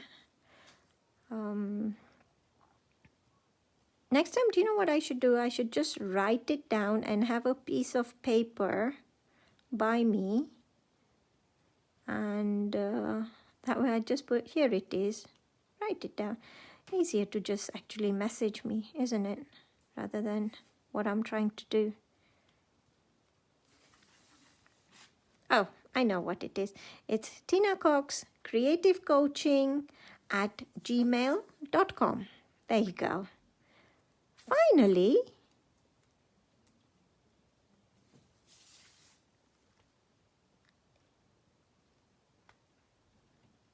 that was funny. Well, probably not funny for you, but funny for me. And then when I go to places and they ask me for my name, I can't remember my name. Today I remembered my name, but I couldn't remember other things.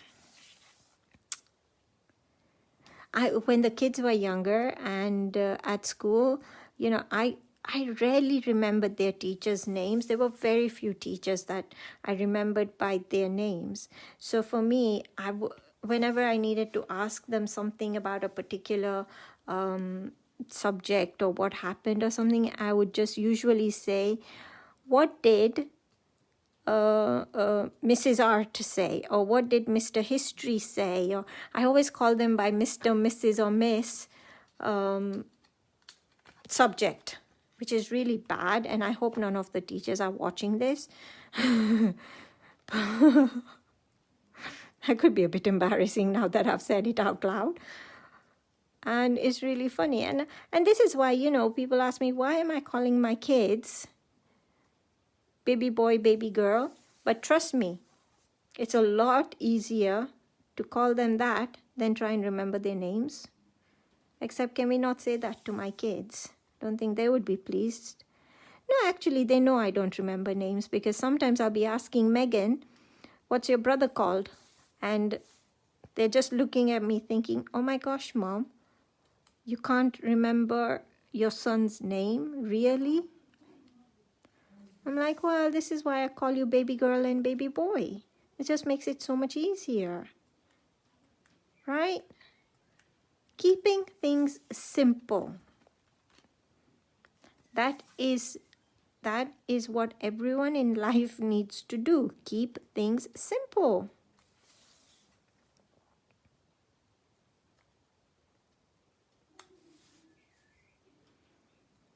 Almost there.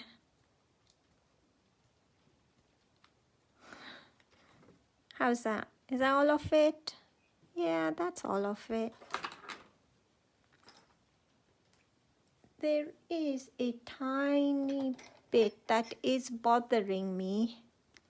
Thank you, Helen, for putting up my email. This bit is bothering me, so I've taken my one needle tool and I'm just going to poke a couple of holes. Am I going to get 3 teeny tiny? Look, I've got 3 teeny tiny holes. I mean, don't try that if you're not confident enough, because you could make a hole on a part you don't want to.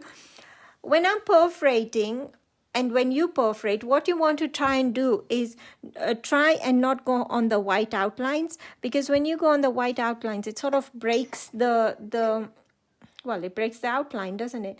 And if you get too many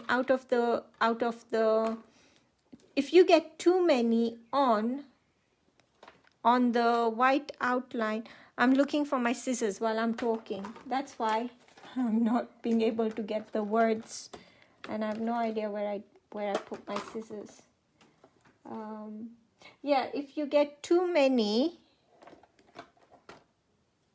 What did I do with my scissors? Sorry, guys. If you get too many perforations on the outline, it can look messy. So it's better to leave some space if you're just starting off with picot cutting, then go on the white outline. Okay, I can't find my scissors. I officially have no... I kept it out as well. Okay, we're using Perga cutters today. So Perga cutters, are basically like, they're like tweezers. Yeah, and you just press them like this. Yeah, so I'm going to go with that, and I'm going to do that over my Pico foam.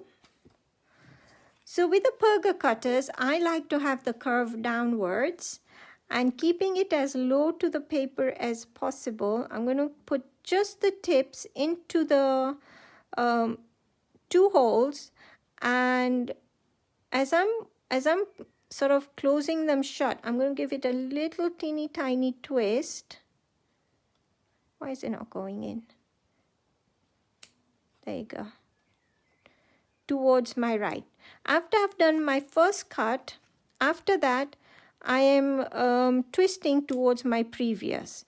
Now, some of you may prefer not to twist. Some of you may prefer to just snip without twisting. With my perga cutters, I definitely, do you see that sort of broke? I definitely prefer twisting with my perga cutters and holding them always over the waist. So on this one, for example, this is my waist. That's the bit that's going to fall out. So it's always going to go over the top. And to be honest, no, I am not going to use the perga cutters. I'm much more comfortable with my scissors. And I can't find my exclusive, so I'm going to use my ring lock scissors. Sorry about this. I did take them out. They were on my desk somewhere. Well, they are on my desk somewhere. So I'm using ring lock scissors. Whether you're using ring locks or the exclusives, it's exactly the same. I like to hold them with the curve going upwards, but they still go over the waist. Yes. You're holding your scissors over the waist. You want to look for that V on your scissors, and when you put it against the hole, you can see that V. You want to make sure you see that V, because that's where your picot is going to be. And keep turning your work. Always making sure that it's over the waist. So I'm going to sort of fast forward.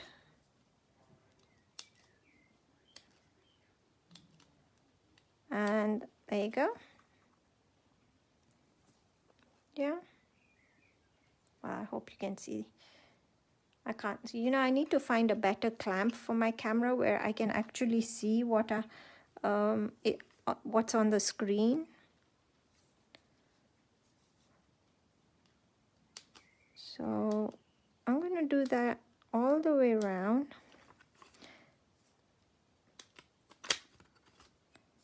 And keep turning your work.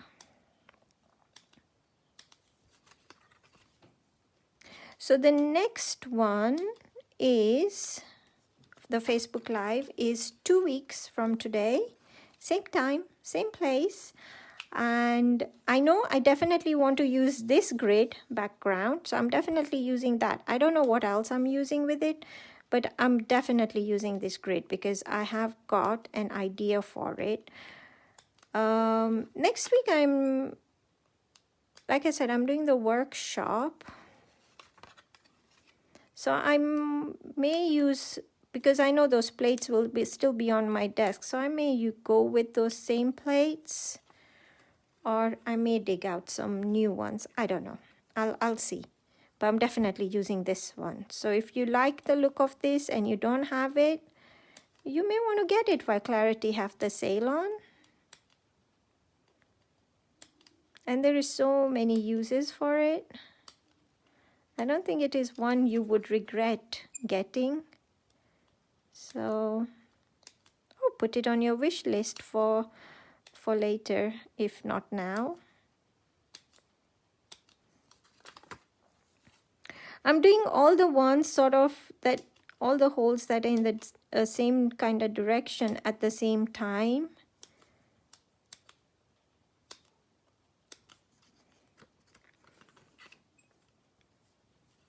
Oopsie. And always, always, always making sure that it's over the waist.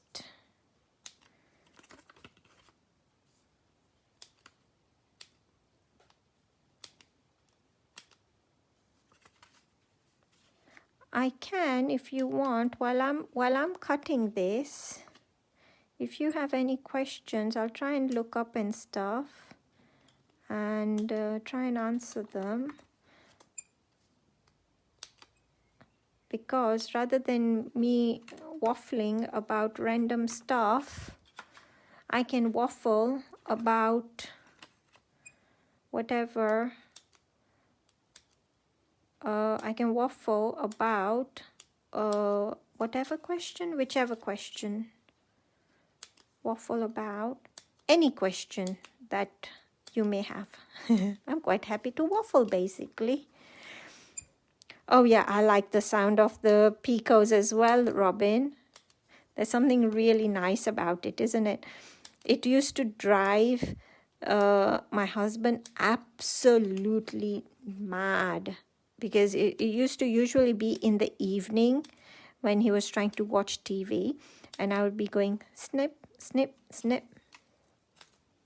It can be, I guess if you don't do parchment, it can be quite irritating to others in the room, especially if they're trying to watch something.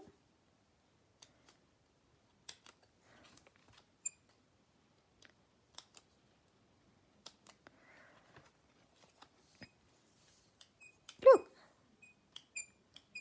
I think it needs WD-40. I've got squeaky scissors. I'm sorry, I don't know why that makes me laugh, but I got squeaky scissors.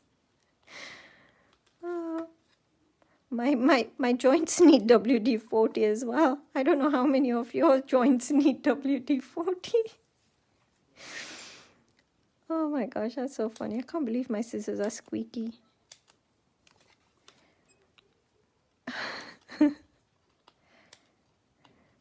Okay, grow up. Well, no, I'm not telling you guys to grow up. I'm telling myself to grow up.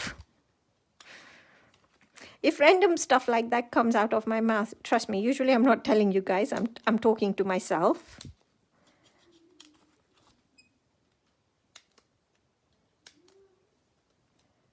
It was so funny. Okay.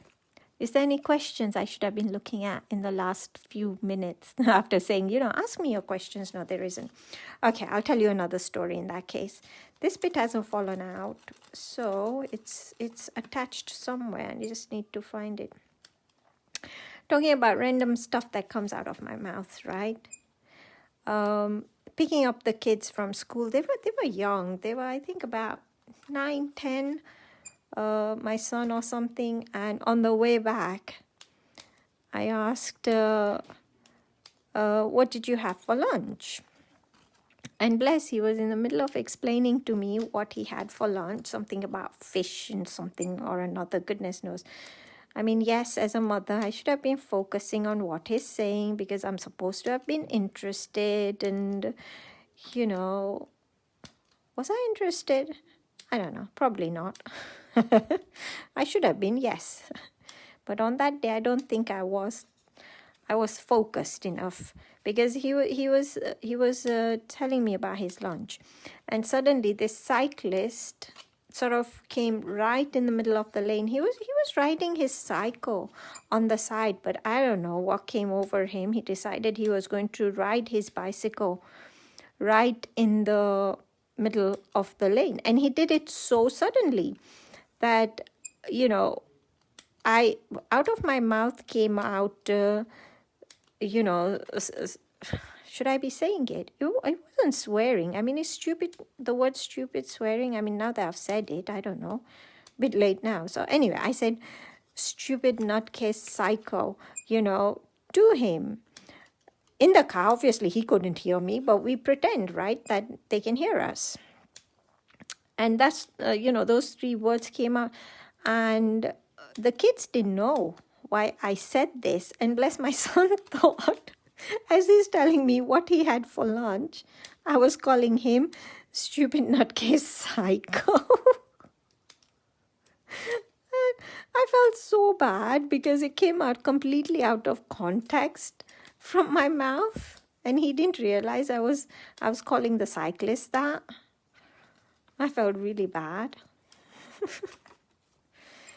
So that's why basically I'm telling you, if random stuff comes out of my mouth, trust me, I'm not telling you, I'm not calling you guys names. I'm not telling you to grow up. I'm saying it to me. I'm just, yeah. Certain things should stay in the head, basically. But they don't. They fall out of my mouth. Does that happen to you guys? Do random stuff, like maybe things that shouldn't come out of your mouth, come out of your mouth?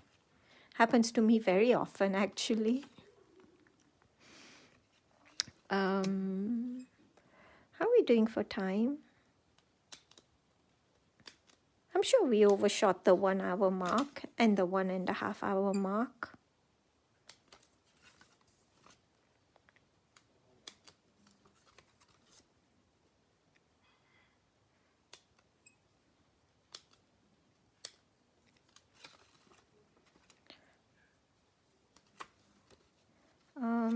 Let's do this bit first.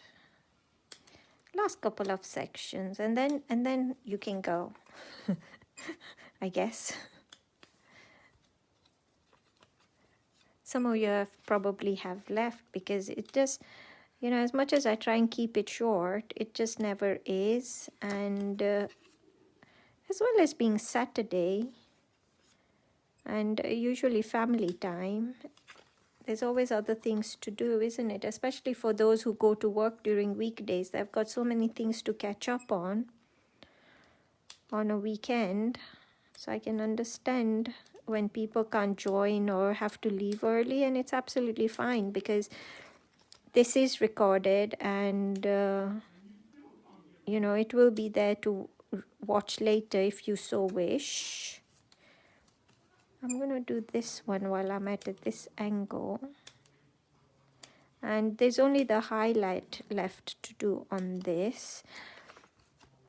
I'm going to do the highlight with, I did a session last weekend with my workshop ladies on coloring gems.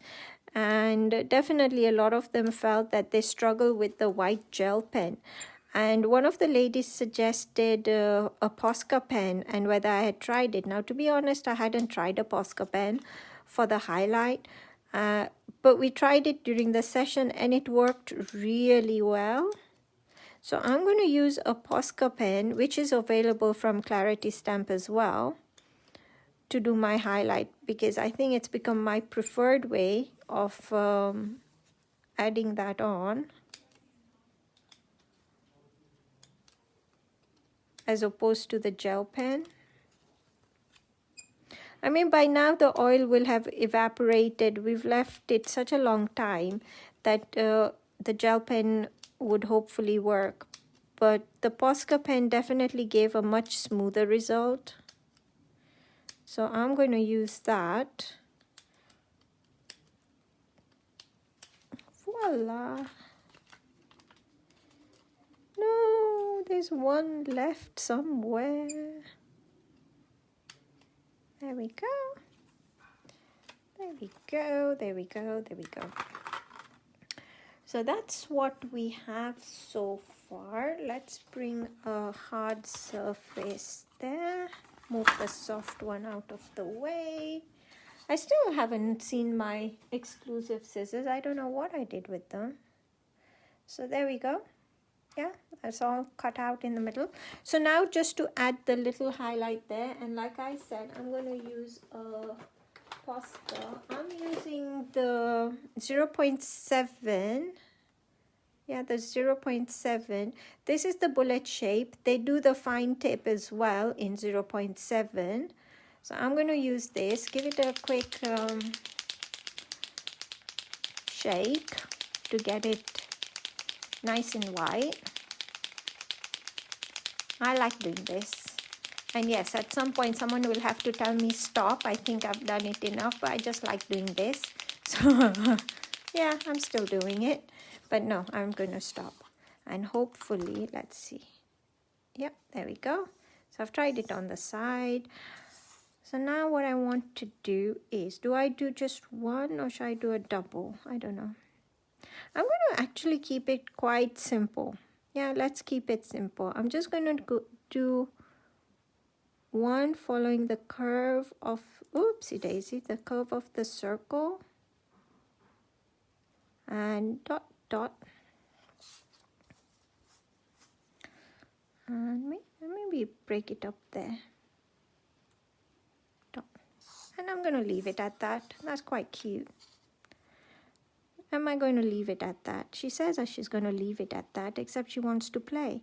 Maybe there. Yeah, that looks cute. Maybe one here, or maybe two. Maybe one here. There's always a good place to stop, right? Because you can get really carried away with these, and trust me, less is more. I think that is a bit too many, so definitely less is more, except you know, I just like putting those on.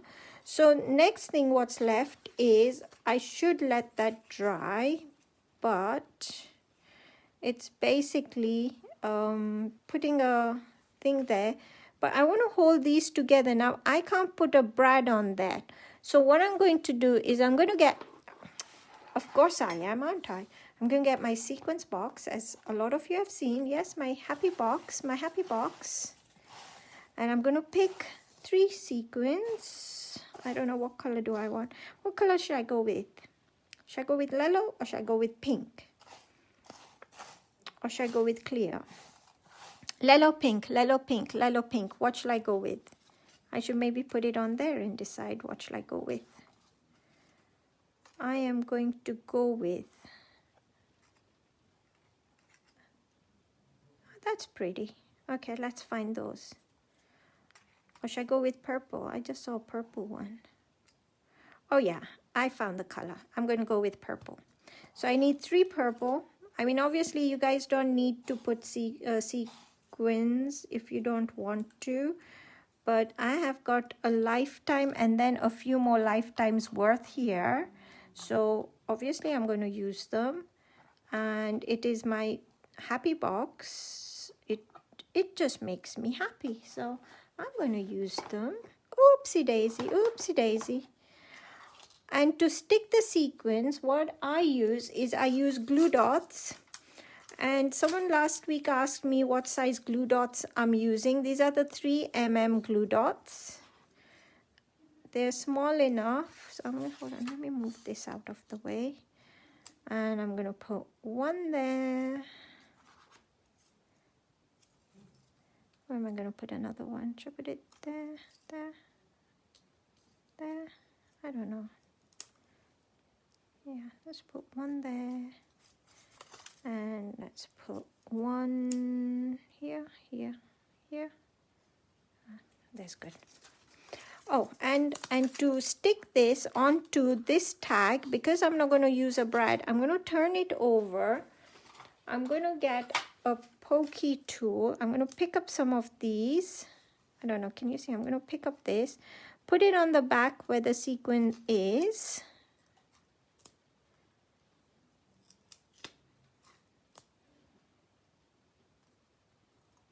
So, oopsie daisy, that's stuck to my finger. I don't want it stuck to my finger. So I'm gonna, no, can you go on that? Not on my finger. Oh, the glue dot loves me. It doesn't want to leave me. And then just line it up before pressing it down. There we go.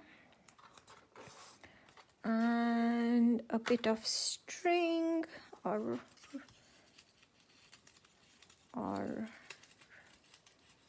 something, and just tie a knot.